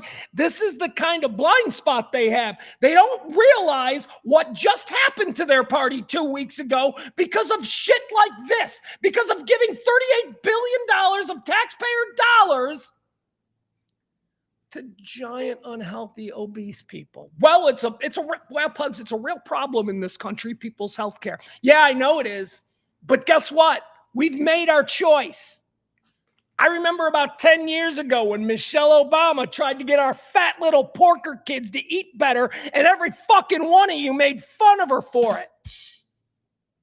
So don't tell me, Michelle Obama plants a garden, and what's she trying to do? Take French fries out of school cafeterias? That's communism. You idiots. We're a fat fucking country. We're a bunch of pigs. And you know what? Thankfully, it's going to kill a good number of us. There's too many of us. God, fine. God's selection. No, we're going to spend $38 billion over the next 10 years on free Ozempic for fat people who were probably on Facebook going, Michelle Obama in her garden with vegetables. You fucking people. Thank you. There you go. That's that performative ragefulness that I speak so much of. So yeah. Biden proposes Medicare and Medicaid cover costly weight loss drugs for millions of obese Americans. They're going to made a deal, I guess, with Wegovy. Millions of Americans with obesity will be eligible to have popular weight loss drugs like Wegovy and Zebound covered by Medicare and Medicaid. The costly proposal. All right, we're moving on. Costly proposal.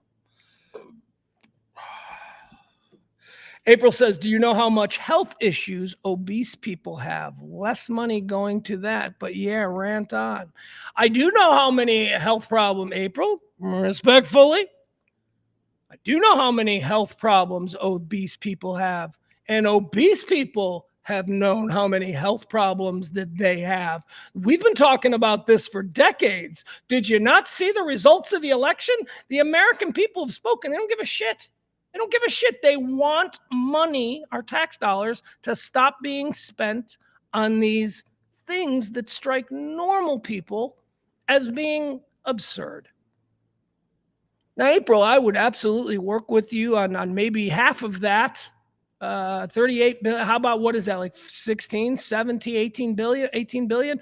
Let's do 18 billion over the next 10 years on real education of young kids, on, stop eating all this processed shit, real training people how to eat right. I know Michelle Obama tried to do it and she was a communist. It's either that, look, the American people don't want to spend money on these kinds of things anymore. And you might be right. It might actually be a smart thing. I probably shouldn't be as dismissive as I am. It might be a smart thing, but we're not in the business of doing smart things right now. And we're certainly not in the business of doing things that are dependent upon the long play. It's a long play. We just want things to stop. We want to stop the hemorrhaging with the crazy spending on all of this. That's the argument. I get mad. Well, you know what? Barty says semi-glutide isn't prohibitively expensive. I don't know what that means. And I don't know what Barney does for a living, but I'm guessing he doesn't really either. You got that. I don't know what semi-glutide. What? Do you know how much health issues? Yes, I do. We got to that. Frank says, how much did the makers of Ozempic donate to the, was it Olympics? Oh, donate to the Kamala campaign. Well, Frank, do you know how that works with pharmaceutical companies? They spread it out evenly. It's not like one pharmaceutical company is like, we're going to back this one. It's not how it works. They split it out evenly. So, but okay. I think you were making a joke. I just don't know that I've ever been sideways with April before. And quite frankly, I don't know how I'm supposed to recover from this. All right, moving on. Here we go. I might get her again. I might get her again. April, that is. Walmart has made a very big announcement this morning. Walmart becomes latest and biggest company. Well, I think they would have to be the biggest company, considering aren't they the biggest company in the world? Walmart. Walmart is the latest and biggest company to roll back its DEI policies. So it was another big issue.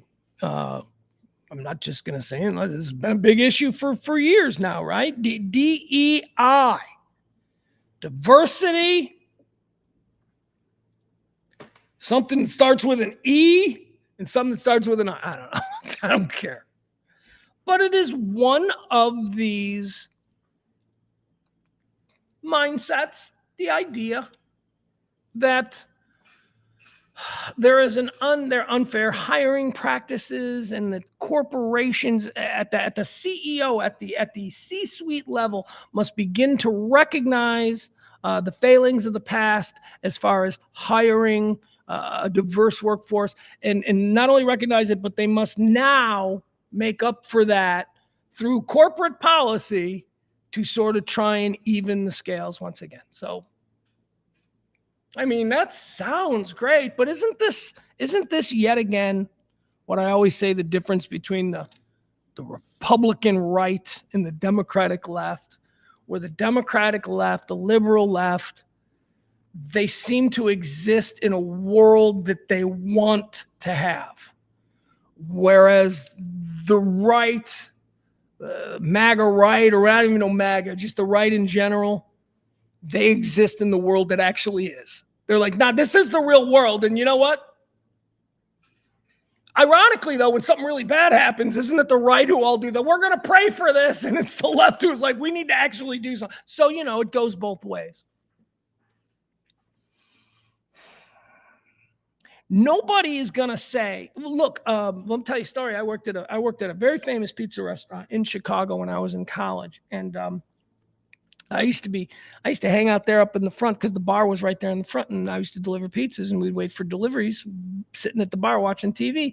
And the takeout counter was right next to us there at the bar, and we'd see people come in. The door would bing, bing, they'd come through the door, they'd sit it, and they'd say to George or Charlie or somebody who was behind the counter, they'd say, hey, I'm looking for work. Can I get an application? They'd be like, you sure can. And then they would give them the application, and maybe you can go sit in there and fill it out. And, the young black man or the young black girl would go in there, and she'd fill out the application. She'd spend a good time, 10, 15 minutes, making sure everything's right. She'd walk back in, hand it to George. Thank you so much, sir. And George would say, we'll be hearing from us. You have yourself a nice night. And she would walk out, and George would crinkle it into a ball and go, we don't hire darkies. And he would throw it in the trash. Saw it 5, 6 times. George was a Greek immigrant. And let me tell you something, there ain't nobody more racist than a Greek immigrant. That's been my experience. So that story I just told you is a very real thing, and it happened a lot. Happened too much. You can make an argument that sort of thing, that sort of singular one-on-one community action compounded can certainly stifle a community of people. And I don't think anybody denies that has happened. Here's where I question. And again, the whole DEI thing, let's have a conversation if you can explain to me that it isn't just going with the person who has a different skin color when all things are considered equal, if you can explain to me why it's not just that, okay, then I might be for it. But what you've done is you're trying to counterbalance the problem of historic institutional racism in hiring practices in this country. You're trying to fix that by doing a seesaw, by just doing it the other way. For what how long is this supposed to go on? For the next 50 years? You think 50, 100 years? Not 400. Come on, that can't be real. Well, my point is this, like, so I've got a son. Let's say I got a son, okay? Well, let's not say I do. I got a son. He's a kid right now, but at some point in a few years, he's going to go out into the workplace and he's going to have to apply for jobs. And according to a lot of the ideas surrounding DEI, if my white son is sitting in an interview room and he's with a black young man, an Indian young man, maybe a Hispanic young man, the four of them there, right? Four of them are there. And all things are equal. All things are equal. DEI says that my son, just from the very outset, is not going to be considered. And I didn't mean to personalize it with my son because it's a hypothetical, but that's a real thing. That's not right. I mean, do you think people 200 years from now are going to look at you and the way you did this and be like, well, it wasn't right 200 years before that. It wasn't right then. No, it's stupid. It's dumb. If all things are equal, right? If everybody has the same skill set and we all got the same grade point average and we all have the same revenue, whatever, all things are considered equal, the person doing the hiring, they should just hire the one they like the best. They should just hire the one who has the best personality, the one they connect with best. But they can't do that because the fear is, and this is the argument behind DEI, the fear is that, well, it's going to be a white man doing the hiring, and he's, historically not chosen the black, the Hispanic, or the Indian. He's just going to hire the white. I would say to you, as somebody who has probably been on 10 job interviews in the last few years, I have never been interviewed by a white man. Never. 100% of the time, the people who have interviewed me in the last part of my life has been a black woman. And then I didn't walk into the meeting trying to get the job and think, oh, this is going to be a whole racial thing. She's not qualified to hire me. No, I walked in and probably didn't give it any thought, but if I did, I'd have probably gone, I bet she's been here 20 years and matriculated her way, and now she's interviewing idiots like me. So the conceit behind DEI, that like, it's all white men doing the hiring, and therefore we need, no. Half the people doing the hiring are of color. So anyway, Walmart, because a lot of these companies that have adopted these practices, which I think are, I don't think they're bad practices. I think that they're a good rule of thumb. I just think that when they are mandated, and I don't know that DEI right now is mandated at this level, right? That was the fear that, like, oh, Kamala Harris is going to make it a law.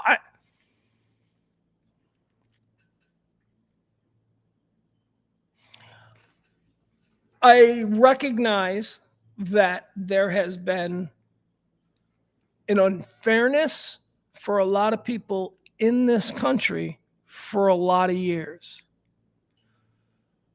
But I can tell you, as a white man who is a member of Gen X, they've been trying to make up for it my entire life.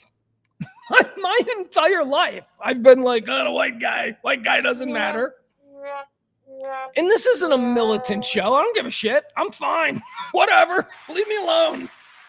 But let's not pretend like, this hasn't been a work in progress over the years, from the civil rights movement, the mid-1960s, to incremental change, not happening fast enough, some say. maybe I shouldn't chime in on that. I'm a white guy. But, I mean, the world is a much better place. And these kinds of things that are being... Well, here's the problem with the corporations when they take on these DEI initiatives, right? The corporations then immediately get bombarded by people on the right. They immediately get bombarded. They get boycotts. They get all this. They don't need this trouble. They're trying to be helpful. They're willing to be helpful, but then all this bullshit comes with it. And now, if they just go, all right, you know what? Fine. I don't want to put up with the bullshit. I want to be helpful, but not if it's going to cost me this. They're pulling back. A lot of companies are.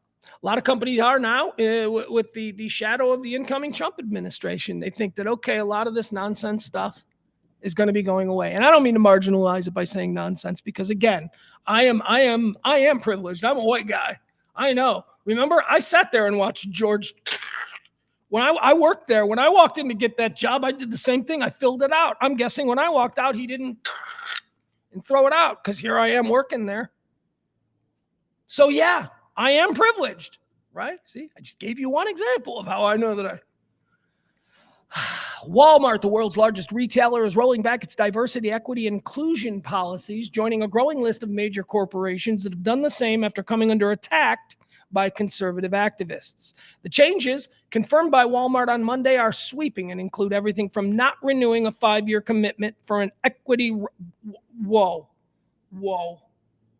So I mean, it's basically blackmail. I mean, it's basically, you're going to do it. Why did Walmart have to build?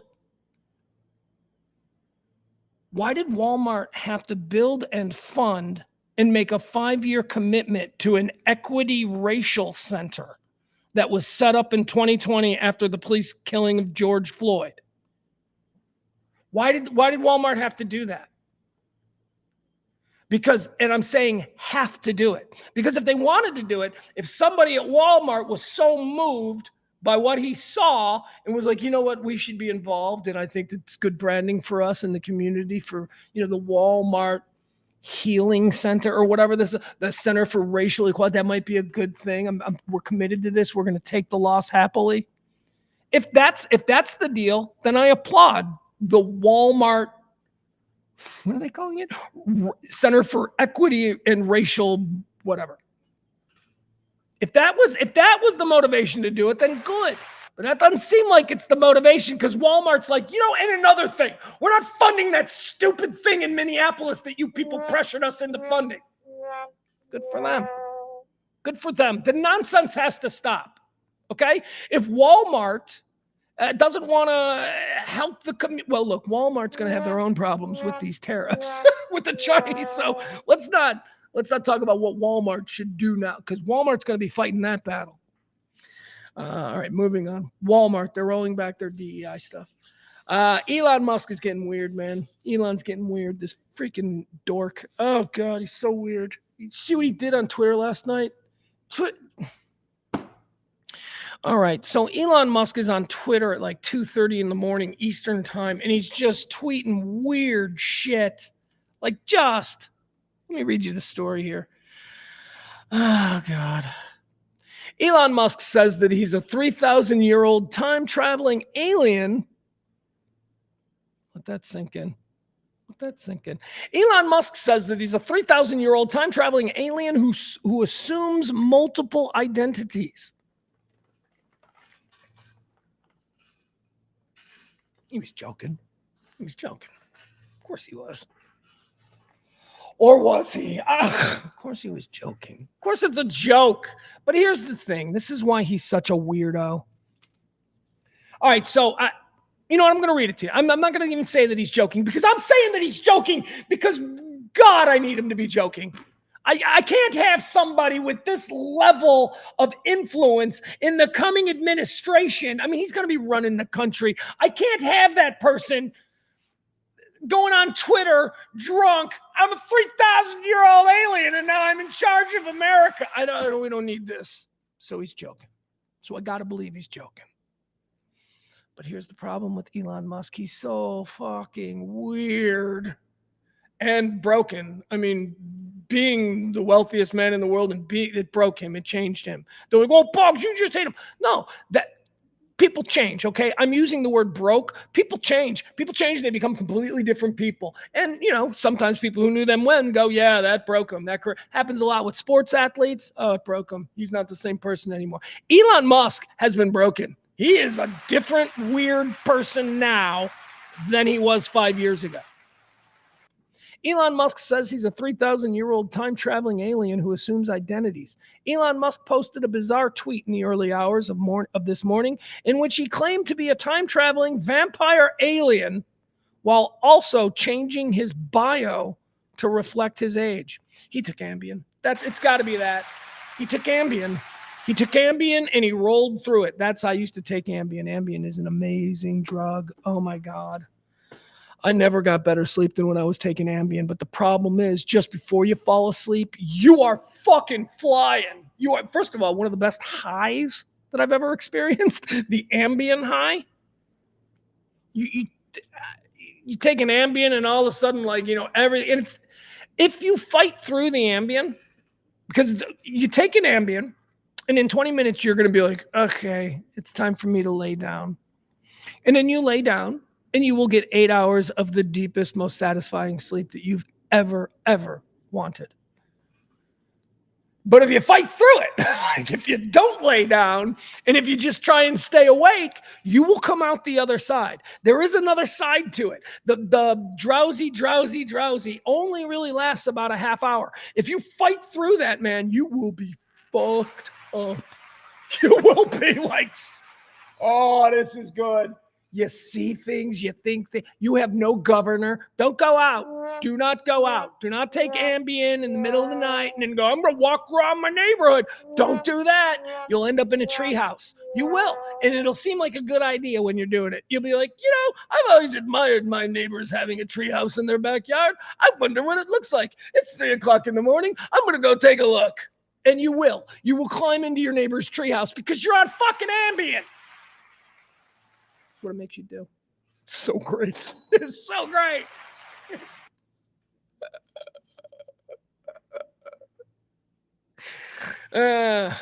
Moving on. All right. Funny Ambien story.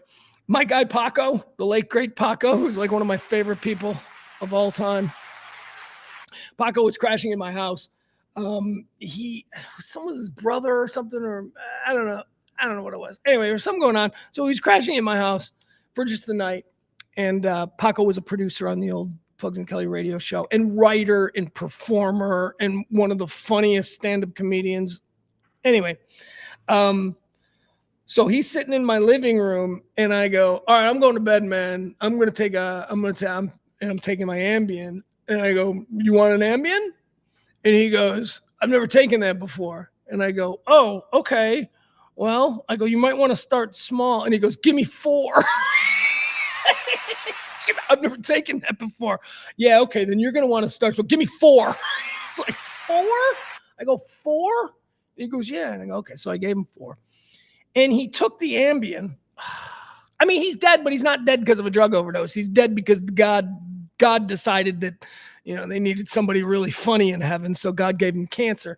But he took the 4. And I go, here, and I pop mine 2. That's all you take. Or maybe even 1. It might even be 1. I don't know. But also Paco was big. He was kind of heavy. And so I give him the 4, pop mine. And I look at him, and he's on the coffee table, and he is smashing the Ambien up with a coaster on the coffee table into a dust. And I'm just standing there watching him.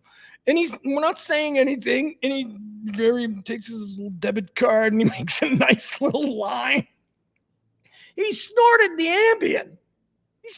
And I'm like, what are you doing? And he's like, taking it orally is for pussies. I'm like, okay. That was Paco. Paco was so funny.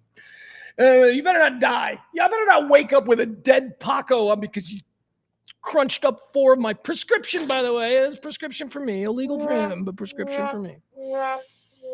All right, so Elon Musk was on Ambien last night. That's got to be the only reason why he's going on Twitter and he's shit tweeting about, being a 3,000-year-old alien and nonsense like that.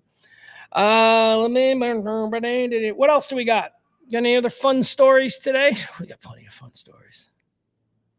Oh, here's a story about women's bodies. This is interesting, huh? Apparently, you guys, women's bodies are changing again. There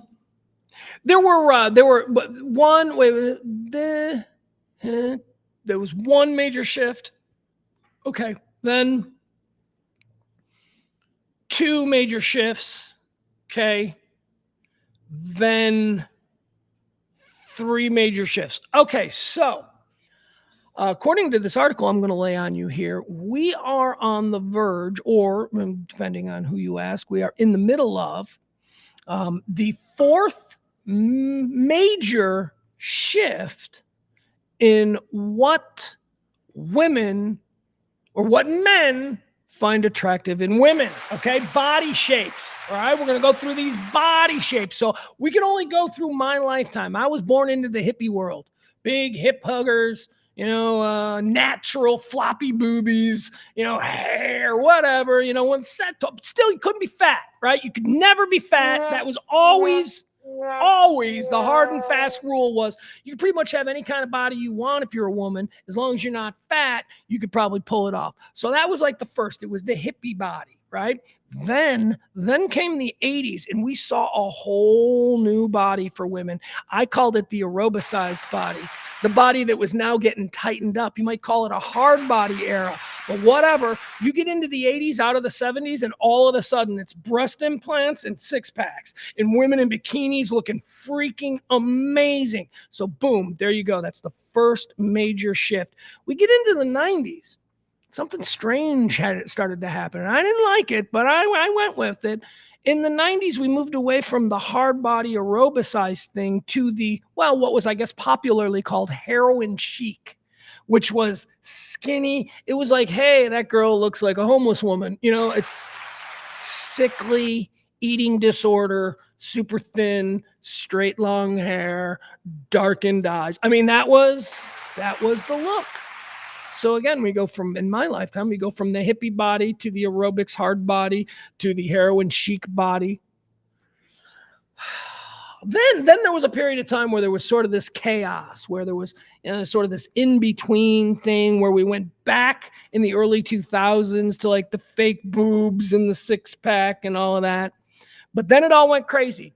The third big change, that occurred when the Kardashians bursted on the scene. And I will go even earlier than Kardashian because I noticed it straight up. I thought it was a problem very early on, and yet I was overruled and we went with it.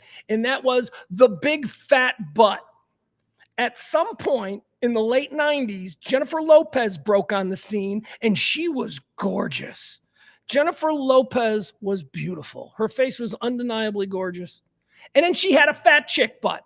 She had a really weird fat chick butt, and it was big and it was fat. And it was dancer butt because she's a dancer, and that's, it's with big giant glutes. Then the Kardashians show up, and all of a sudden, I'm like a man in my 30s, and like all these girls are like, you like my big fat butt? And I'm like, no, I don't like your big fat butt. I'm from the 80s. I like a nice tight little ass and jeans. I don't want your big fat mama's in the kitchen cooking chicken ass. That's not what I want. But I was overruled. The world went with a whole big giant butt, big fake boobs, giant lip implants, plastic surgery at 23. That was the third major change that women were forced to go through in order to please me. And I wasn't even pleased by the changes. I gotta say, if we gotta go back, I want the aerobics hard body from like 1985 back. Big fake boobs, blonde hair, like a chick in a spring break movie. That's kind of what I'm good with. So comes news, ladies. You might want to take notes. We've apparently got a whole new kind of body now that's coming back. That's right. This comes from the Hollywood Reporter, who tracks such things as they trend throughout Hollywood. What are the new young ingenues? What looks are they adapting? What is it that they're doing? Are they still going to the gym 5 times a week, right? Deflating boobs, shrinking butts, and paper-thin lips. The de-Kardashianification of the American female. Look at that. So this is the pendulum. Everything is always the pendulum. Whatever it is today that everybody's made their money on, I'd start investing in what the exact opposite is, because it's going to swing that way, and you want to be ready. The big fat boat, big fat lip, the big fat boobs, all of that stuff, apparently, according to plastic surgeons, as being reported by the Hollywood Reporter, that is not what women want. That is not what women are doing now. We got a whole new thing. It says here, plastic surgeons on both coasts are noticing a clear trend. Women are eschewing exaggerated hourglass figures and injectables for a more athletic, less obviously redone look. It wasn't so long ago, just last year, in fact, that social media was awash with would-be Kardashians' super straight shiny hair, bee-stung lips, covering blinding white teeth, doe eyes streaked with mascara, and a wasp waist dividing an ample butt and prominent breasts. That big, you know how I feel about my best friend Kim. Kim's a classy broad. She can do whatever she wants, and she can pull it off because she is the most beautiful woman that I've ever looked at. She is sat right across from me, and I went, okay, big butt and all that stuff. You are the most beautiful woman I've ever laid eyes on. Then she explained the difference between red and green salsa, and we've been close friends ever since. Moving on. The image, the Kardashian image, is fading fast. Even the Kardashians themselves are deflating, with butts apparently reduced and fillers seemingly dissolved. But as always in plastic surgery, it's all about the details, and those vary from industry to industry. The Hollywood Reporter asked surgeons on both coasts to reveal what their clients are asking for these days. Then some of the more blah, blah, blah, blah. Okay, all right, so whatever. So it's like these are plastic surgeons, anonymity, not giving names, but talking about what their elite clientele of housewives and actresses and stars are asking for. Here's what they want. They want less conspicuous, okay?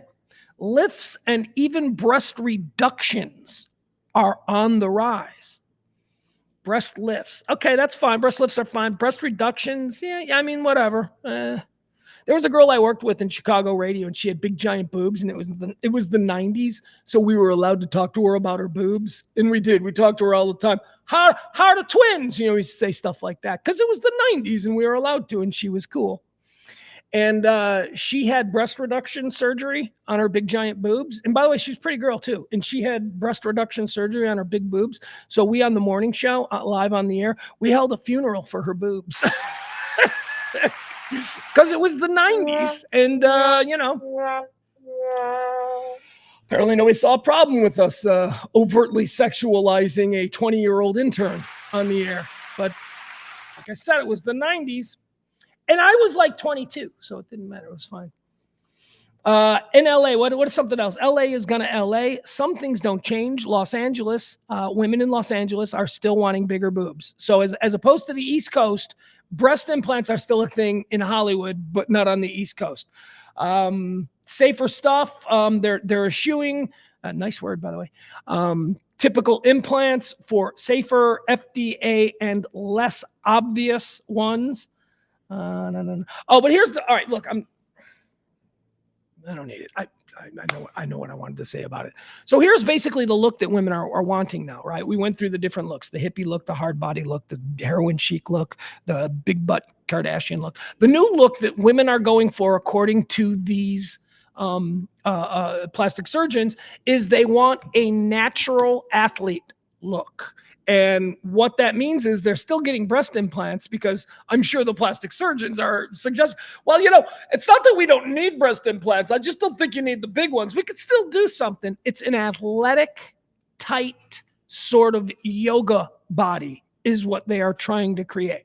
They're trying to create smaller breasts that are perfect and pert, and not completely like devoid of all body fat, but more of a yoga, not a big fat butt, a nice in shape butt, but still one. Anyway, that's what they're doing. That's what they're saying, ladies. So get after it. Go on. I don't know. How much fun. Let's see here. What else do we got? Oh, hey, you want to watch a new trailer for a movie? Check this out. There's a new, okay, so you know, we do this from time to time. I'm going to show this trailer because why not? We try to track these. I think we did something with Mickey Mouse or something, Bambi. I don't know. What was the other one? Winnie the Pooh. That was it, Winnie the Pooh. We did it with Winnie the Pooh. So a number of these things, a number of these iconic cartoons and children's stories and all of that, a number of these things that were, they've fallen into public domain. And what public domain is it means that they are no longer the exclusive property of the copyright. You know, like Walt Disney has Mickey Mouse and no one can do anything with Mickey Mouse without the Disney company coming down on them. But at some point, they will have been around so long. Did it already happen? I don't know. Do I have this wrong? Point is this. After a period of time, certain characters suddenly become fair game for new creators to use and build on. We saw it with Winnie the Pooh. Remember Winnie the Pooh a couple of years ago went into the public domain, and all of a sudden they're making movies where Winnie the Pooh is like a sex criminal, right? Or like an alcoholic single father, whatever. I don't know. The Winnie the Pooh movie I didn't see, but they're essentially changing the brand of the character. Well, guess what? We got a new one. We got a brand new one, and the trailer has just dropped, and this one is kind of funny. I think you'll enjoy it. Guess who has fallen into the public domain? None other than Popeye the Sailor Man, ladies and gentlemen. That's right. Yeah. Popeye the Sailor Man. All right, we got a trailer for it. It's a new movie. It is called Popeye the Slayer Man. Yeah, it's the story of Popeye. He now plays bass in Slayer. It's actually pretty interesting if you like the whole behind-the-scenes rock stuff. No, that's not what it is.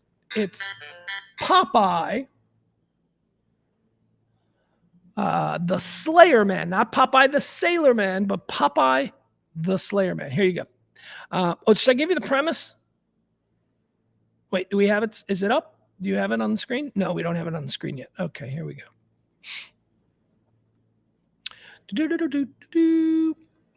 Okay, here's the premise. I love the premise. The premise is cool. A group of college kids who are making a documentary about the legend of the, there's like this, like Candyman, like you got these rumors, Bloody Mary, like there's this monster that supposedly haunts this area, right? That kind of thing. So it's a group of college kids who are making a documentary on the story of the Sailor Man. Now, apparently the Sailor Man is a ghost that haunts an old spinach factory. I know, that's pretty funny. And it's basically like Blair Witch. They go in, they spend the night in this old spinach factory to see if the legend of the Sailor Man is true. Does the Sailor Man come and chase everybody out of the spinach factory? Well, let's see. Here it is. It is the first trailer for the new movie, Popeye the Slayer Man.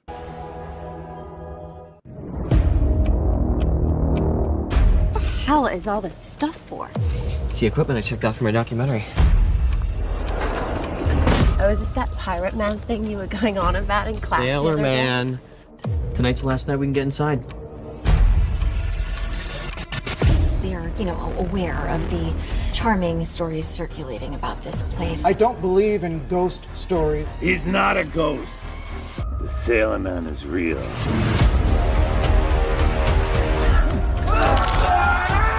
He doesn't take kindly to visitors stopping at his doorstep.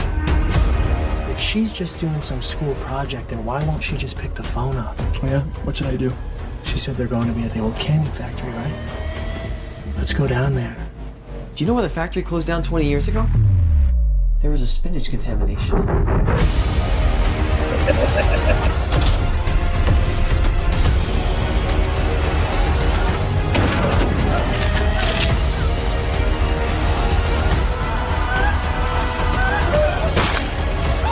Yeah, he uses them big Popeye arms to crush people's heads. Very nice touch.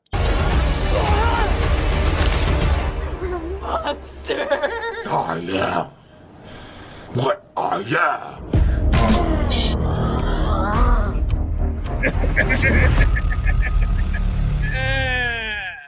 All right. All right. That's fun. I like that stuff. That is fun. Not a chance in hell I'll see it, but I saw the trailer. I know it exists. That's pretty much all that needs to do as far as impacting my life. I know, April. April's like, what the F?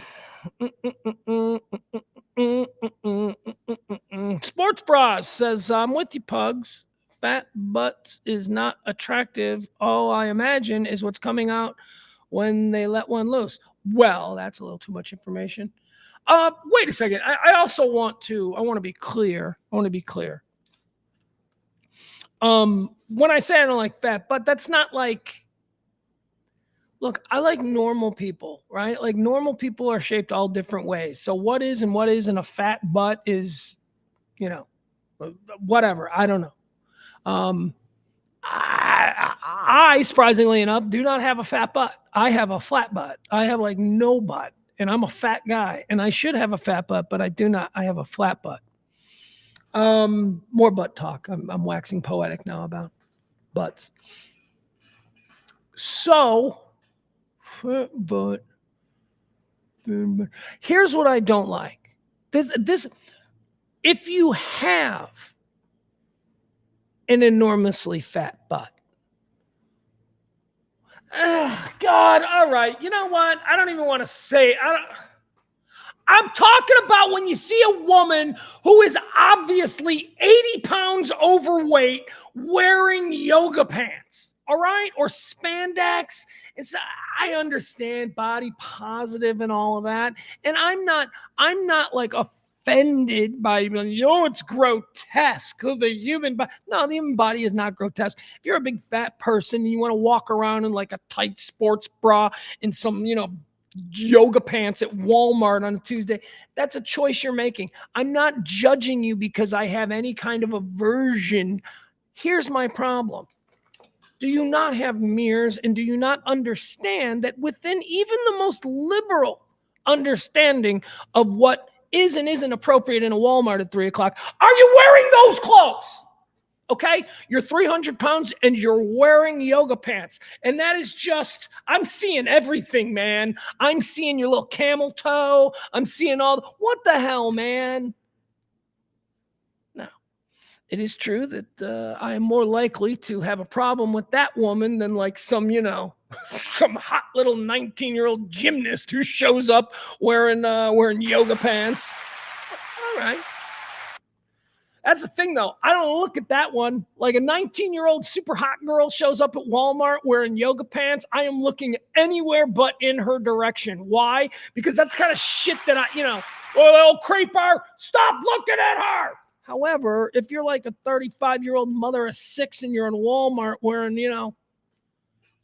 yoga pants with gigantic drive-in movie seat, I'm going to be looking at that because there's really no other choice but to. Adam says he needs to start doing squats. You and me both, brother. Adam, you are fucking, seriously though. Where did I see a picture of Adam recently? You look great. You're whatever it is, man. You are working hard. You are putting in the effort, and that really needs to be commended. Because I'll tell you, man, that is Adam. You were a fat guy. You know it. You were a fat guy, and you got beautiful little kids, and you made that decision, and you have really followed through. That's really incredible. You're a putz, and I completely think you're, a troublemaker for no reason. But man, do I admire you for that. Good for you. That is really good. See, that's how I like to do. I like to giveth and taketh away. But the bulk of that was pretty sincere. I do mean all that. Let's see here. What else do we got? Okay, so we got Papa the Slave Man. 304, huh? Hold on, I gotta check my messages. I got a meeting coming in here. Whoa, I got a new one. All right. Oof. Mr. Popular. Look at me. What the hell, Parker? Isn't James Parker on the air right now? Is he in a commercial maybe? 304, probably just coming out of a commercial. That's what I would think. All right. James Parker, when I jump off here, James Parker, get your asses, check him out. Okay. BAP 93.3. I love James. That station sucks balls, but I love James.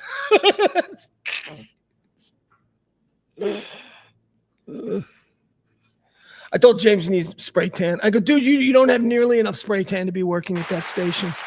Isn't that one of the everybody on that station has to look like they live in a tanning bed and do roids? Let's see here. What else do we have?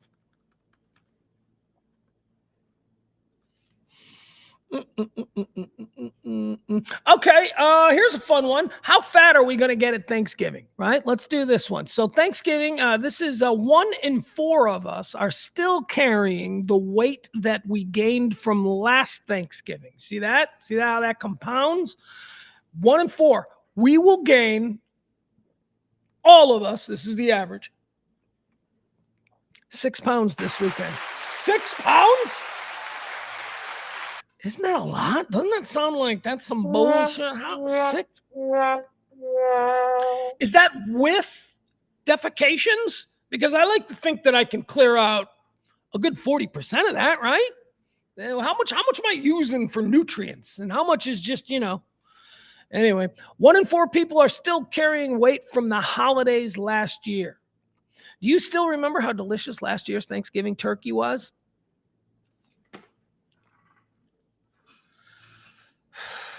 Can we talk about this? How did Big Turkey get their grips into us here? Turkey is such a difficult thing to make, and it's such an old-timey thing to make. It's like we still there are families out there, like this is like the only big thing they make all year. Everything else mom makes is like, frozen or, maybe a couple of things. This is like, and it's not that good, right? Like turkey's not as good as I think we like, oh, it smells good, Grandma. And then you get it and you're like, kind of just dry meat. I don't know, maybe it was my grandma. Maybe my grandma just couldn't cook turkey. I'm going to tell you the truth. I don't think my grandma could cook turkey because I grew up with my grandma's turkey and I loved my grandma's turkey. And because it was the only turkey I ever had. I mean, it wasn't like people were lining up to make me turkey. She was the only one. So I ate it and I liked it. And I was like, oh, this is good turkey. Then I got out in the real world and I started having Thanksgiving at other people's houses and I started eating their turkeys. And quite frankly, my grandma's turkey, the turkey I had growing up, is probably the worst turkey of all of them. It's always dry, like really dry. And look, I love my grandma, but I think it might have something to do with the fact that she probably gunned down about 5 martinis before she even put it in the oven. So maybe that has something to do with the dry turkey. I don't know. I don't know that she had her game face on the way it should have been. Yeah, I went out in the world. I remember like the first real Thanksgivings that I started to have were with my first wife, my ex-wife now, Sloan. And I remember going to her family's house and like eating their food and being like, our family can't cook. My grandma is not a good cook. It's not, just extravagant. Like, I remember the first time that I saw, like, stuffing that wasn't just bread, onions, and celery, right? That's what I thought stuffing was, bread, onions, and celery. And then you get to somebody's house, and they got corn, and they got sausage. And some people, like, they make that, you ever had the White Castle stuffing? That's like the first time I had White Castle stuffing. I'm like, what? It's you take White Castle hamburgers and you tear them all up and you stick them up inside the bird. It's unbelievable stuffing. The best. The freaking best. All right, anyway. I love my family and I loved all of our holidays together. Nobody could mix a cocktail and tell a joke like my family. That said, Grandma made some bad turkeys, and I think we all could be better if we just admit it and move on. My mom, however, my mom could cook. See, like, now that's the other thing. Like, so my mom cooked me all of my stuff, right? And when I got out in the world, it was sort of just the opposite of my grandma's turkey. When I got out in the world, I realized that my mom could cook. Because there is stuff that my mom made that I can't get, that I will never have again. That she made, and it's a flavor that is in my head, and it was super good. Like, she made this like pork chop stew that is still my favorite. Nobody knows what that is. It's delicious. What is a meatloaf? My mom's meatloaf. That's why, you people who know me, you know, I always say, you want to date a woman. If I'm dating a woman and she wants to impress me with her cooking, don't make something extravagant you saw on Rachel Ray. Make me a meatloaf. Make me a meatloaf and put it in front of me, and I will eat that meatloaf. And after eating that meatloaf, I'll tell you if you can cook or not, because meatloaf is the litmus test. Meatloaf is something that everybody thinks they can make, and very few people can make a good meatloaf. Most meatloaf tastes like meatloaf. But on occasion, when you get somebody who knows how to cook, you got a meatloaf that tastes like something else. Oh, my mouth is alive. What is that? Those are the diced jalapenos and 3 different kinds of sweet peppers that I mixed in there. Wow, now this is a meatloaf. My mom could cook them. My mom made great soups. Good chili spaghetti sauce was baller. All right, moving on. New York, do you still remember how delicious last year's Thanksgiving turkey was? Turns out that's not the only thing that you're hanging on to over the last 12 months. A quarter of America. Oh, it's just a quarter. I'm sorry. Because some of you work out. A quarter of Americans are still carrying weight that they gained during last year's holiday season. On average, 6 pounds. Oh, no, that was 2020. Okay. The survey of 2000 Americans revealed that 24% are still carrying the weight they gained at the end of 2023. On average, that's almost 10 pounds. They're also expecting to gain even more weight as we approach the end. Well, of course, this is like fat people time of year. This is where, you just go for it. I call it fat people time of year as a fat person, because this is the time of year where it's the one like 4-week stretch of the year. 4 or 5 weeks, maybe. When does it start? I mean, if you're really committed to being fat, you might start after Halloween. But it's like the first stretch of the year where you don't even have to pretend you're on a diet. You don't. It's the holidays. You're just like, it's the holiday. You're a fat guy. Fat people go through the world, and I'm one. You go through the world constantly like, do you want another piece of pie? You're like, no, I'm on a diet. You got to pretend that shit when you're fat, because, some of us have shame, and we just want to, not this time of year. Fat people can eat. Oh, I'm going in for another plate. You can be the jolly fat guy. This is the time of year when fat guys are celebrated. This is our time, people. Let's go. This is, what do they call that? Fat guy. It's fat guy. What was that? I'm sorry. I'm making myself laugh. It's not black guy. It's fat guy Freaknik. That's what it was. I was trying to think, what was that big crazy black guy event in Atlanta that they had to stop? Because guess what happens when you get a million crazy black guys partying all together? Yeah. Same thing that happens when you get a million anything. But Freaknik was particularly nuts. But that's what this time of year is. It's fat guy Freaknik. We can eat whatever we want. We don't have to answer any questions. You people aren't going to bust our chops till after the first of the year. And then we go back to pretending like we're trying to do something to better ourselves. Regardless of age, the results also found that 53% of people have broken a diet at the end of the year. Of course, well, everyone breaks diets. Not Adam. Not Adam. All right, I've lost interest in this story. Have you guys? We've all collectively lost interest in this. All right. So yesterday at the end of the show, I told you about a new show that I was watching on Hulu called Say Nothing. And it's a subject matter that is a very, very near and dear to my heart, something that I've always been a student of, paying attention to, reading all the books. It's not the kind of thing that you talk a lot about, because you don't run into a lot of other people who are really interested in the minutiae of the troubles as they occurred in Northern Ireland between 1969 and 1998.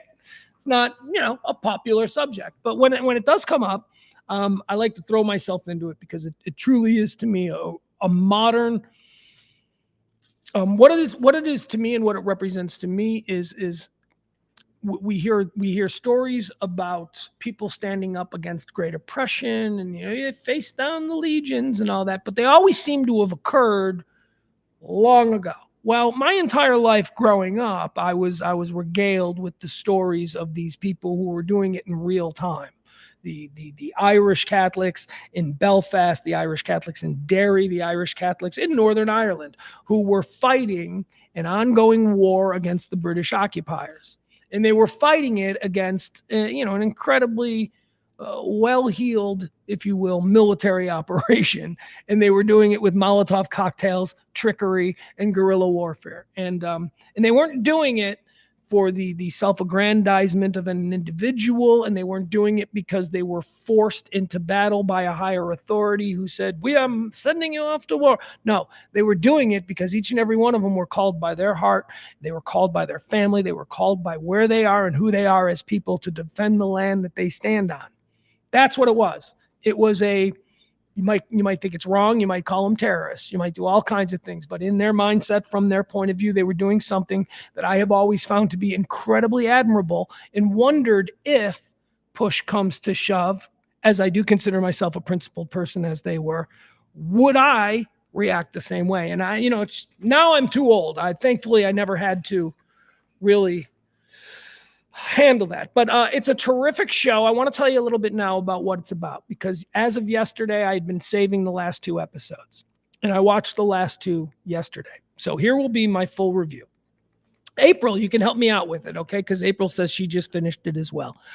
Without giving anything away, it is the story of the Belfast Brigade, essentially. Now, there's a whole bunch. You might watch it and you might think, oh, is that all there was? No, there were brigades in every city all around the entirety of Ireland, both Ireland and Northern Ireland. They were still factions and they were ready to fight. Even though Ireland was a peaceful country, Northern Ireland was where the battles were taking place. So this is about the Belfast Brigade, which was led by a guy by the name of Brendan Hughes, who was a huge hero and celebrity now. He was secret back in the time.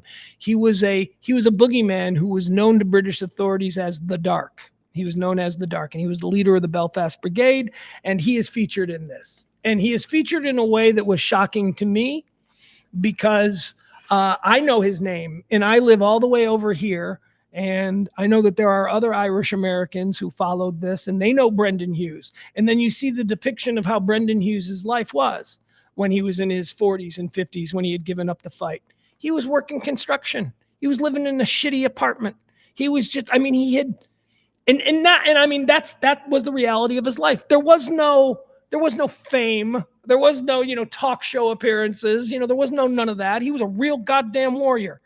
And, he's working construction and having heart attacks I was shocked by that, because I knew that the other person who is focused on in this series, Say Anything on Hulu, a woman by the name of Dolores Price, it's actually the Price sisters, Dolores and Marion. They were pretty badass chicks back in the 1970s who were like the Navy SEALs of the IRA. They never got caught because they were women. And, the British never thought women, they did get caught, don't get me wrong, but they were able to do things because they were women. The star of this show, Say Anything, is Dolores Price, who, interestingly enough, would go on to marry the actor Stephen Rea. And they were together for like 25 years. Although in the show, they depict that relationship seems to have ended about 10 years in, but they stayed married. Anyway, so Dolores Price and her sister Marion Price come from a long line of IRA fighters. Their father was a fighter, their mother was a fighter, and she became famous for blowing up the Old Bailey in London. The Old Bailey is the courts, the federal court. Think of it as the federal courthouse in London. She blew it up with car bombs. She went to jail. She became a cause celebrity around the world because of her hunger strikes and all of this stuff. She's an incredible woman. Some Brits would call her a terrorist. Others would call her a hero, a principled person who, when the rubber hit the road and they had to make a choice about living the life promised, the babies, the house in the suburbs, the car. They made the choice between that and actually fighting for that life for others, right? Because, that's what it is. All of these people, they could have just taken it and taken their jobs and drove to work and hung out at the pub and hated the Brits, but they didn't. These are people who actually were fighting a war. So it's terrific. I finished it. I won't give any more away. Some of the other characters who are prominent in it, if you're familiar, Jerry Adams, who is one of the, he's the most prominent Sinn Féin politician in Ireland. Sinn Féin is the political party that is the political wing of the Irish Republican Army, or the Provisional Irish Republican Army, what have you. Here's what I want to show you. This has been out for about 10 years. I saw it probably 10 years ago. This mini-series on Hulu, Say Nothing, is derived and taken from a documentary from about 10 years ago called Idolers. And this is the real woman. This is the documentary. If you enjoy the series, Say Nothing, you may want to then go back and watch the documentary. And actually, what I would suggest, if this is at all interesting to you, and it may not be, and we're running through the end of the show here, so if you drop off, that's fine. I won't be offended. But if this is of any interest to you, I suggest you watch this, I, Dolores. Watch the documentary first, and then jump into the show. Because you'll see how incredibly accurate the show is. All right, let's watch this. This is the documentary. This is the real Dolores Price, bomber, hunger striker, and modern Irish hero.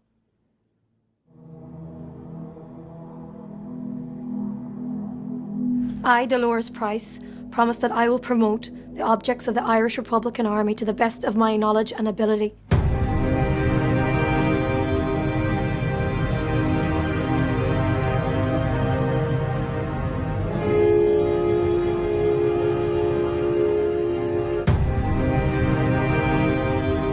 We were young, we were very idealistic, we were very dedicated.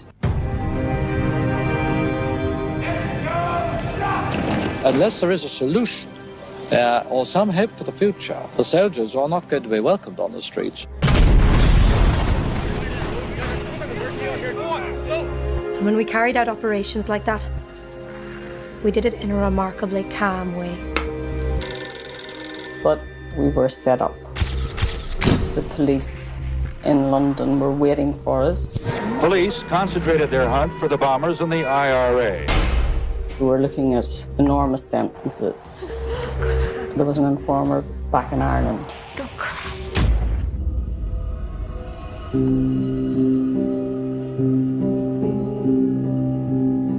I certainly advocated that informers should be thrown out, their bodies should be thrown out on the street to put the fear of God and the Republican movement into anybody who would choose that form of life.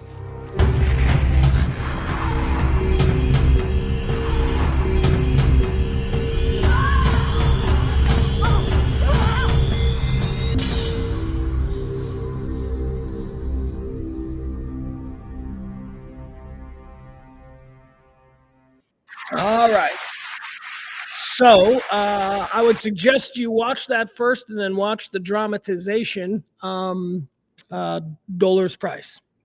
Now, something else that needs to be mentioned, because it also tells the story of another very dark and tragic thing that happened while this was all going on. And that is the story in Northern Ireland of a group of people who are known as the Disappeared. The Disappeared were, I believe, 18 people who just completely vanished from their homes, from the street, just like they were abducted by aliens, completely vanished, never found the bodies, never found anything. All 18 of these people were Irish Catholics. All 18 of these people were believed to have been disappeared by the Irish Republican Army, which is made up of Irish Catholics. So the question is, why was the Irish Republican Army, who was fighting for Irish Catholics, disappearing people from their own community? Well, it's because the Irish Republican Army will tell you that these people who were disappeared were informants. They were traitors or touts, as you're called in Ireland. A tout is somebody who lives amongst the IRA and is willing to work with the British authorities to point out the members in their communities. Those people, 18 of them, disappeared. Now, one of the most famous is a woman, a mother named Jean McConville. Jean McConville, there's been movies made about Jean McConville. Jean McConville was a mother of 10. She was abducted from the Divis Flats, which is a big apartment complex in the middle of Derry, which is where the IRA, basically everybody who lives in these thousands of units of apartments, everybody who lives in there supports the IRA. So if the IRA got in trouble on the street, all they had to do was run to the Divis apartments and they could be absorbed into it and they'd disappear and people would cover for them and they wouldn't open the door for police, that kind of thing. Think New Jack City, right? Like, remember the apartment block on New Jack City? That's kind of the same thing. So Jean McConville lived there in the Divis building, or Divis estate. And there have been a lot of stories about Jean McConnell and what it is believed that she participated in so much as being an informant. But the television show Say Nothing focuses on her daughter, Helen McConville. Helen McConville has been waging a campaign to find the disappeared bodies, and they found her mother's body. But Helen McConville, the daughter, is a great influence on the miniseries Say Nothing. So the way they present the disappearance of Jean McConville and the heartbroken daughter fighting to find her mother, and, the idea that she wasn't an informant and that she was just murdered, I push back on. That is not what I believe. I believe that Jean McConville was, in fact, an informant, and she made extra money, and she had 10 kids, and she was a single mom, and yeah, they disappeared you if you sold out the cause. It was serious. It's war. It's not games. If you're going to move into the middle of this army, if you're going to move into the middle of the barracks, and then you start telling secrets to the enemy about what's going on in the barracks, yes, what do you think is going to happen? So, and these people, especially the members of the IRA, their mentality was, we are a military. This is there is a hierarchy, there is an authority, there is rules. And treason, you were convicted of treason. Anyway, I don't know if it's something you might want to get into over the Thanksgiving holiday, man, but if you ever want to watch a really deep, interesting historical show, I highly recommend Say Anything Say Anything. No, I also recommend Say Anything, though. Say Nothing, the story of the Troubles. And it takes place it starts in the 60s and then the 70s and the 80s and then into the 90s. And there are multiple actors playing the characters. There's one actress who plays Dolar's Price at 19 through 25, and then another woman plays her. So they keep it up, but you get to see the full 30-year war and how these people went from throwing Molotov cocktails to being brutalized and tortured in a British prison. It's pretty crazy stuff. All right. Hope you're all well. I'm going to be done. You done? I feel done. We did a good show, right? When did we start? What time? 1, 2, 3, 2.5 hours today? I love you guys. Once again, I want to thank our good friend, the lovely Kimberly. She is today's executive producer. Kimberly, if you want to be tomorrow's executive producer, all you got to do is be the big tipper of the show. The show runs on your tips, your gratuities, your thank yous if you support this kind of talk radio. Non-political, just people chewing it up, chopping it up, chewing it up, spitting it out every day at noon right here from the Kelly Moore Memorial Studios in the beautiful E-Gallery in Dallas's Design District. I am Pugs Moran. We'll see you back here tomorrow at noon. Love you guys. Bye.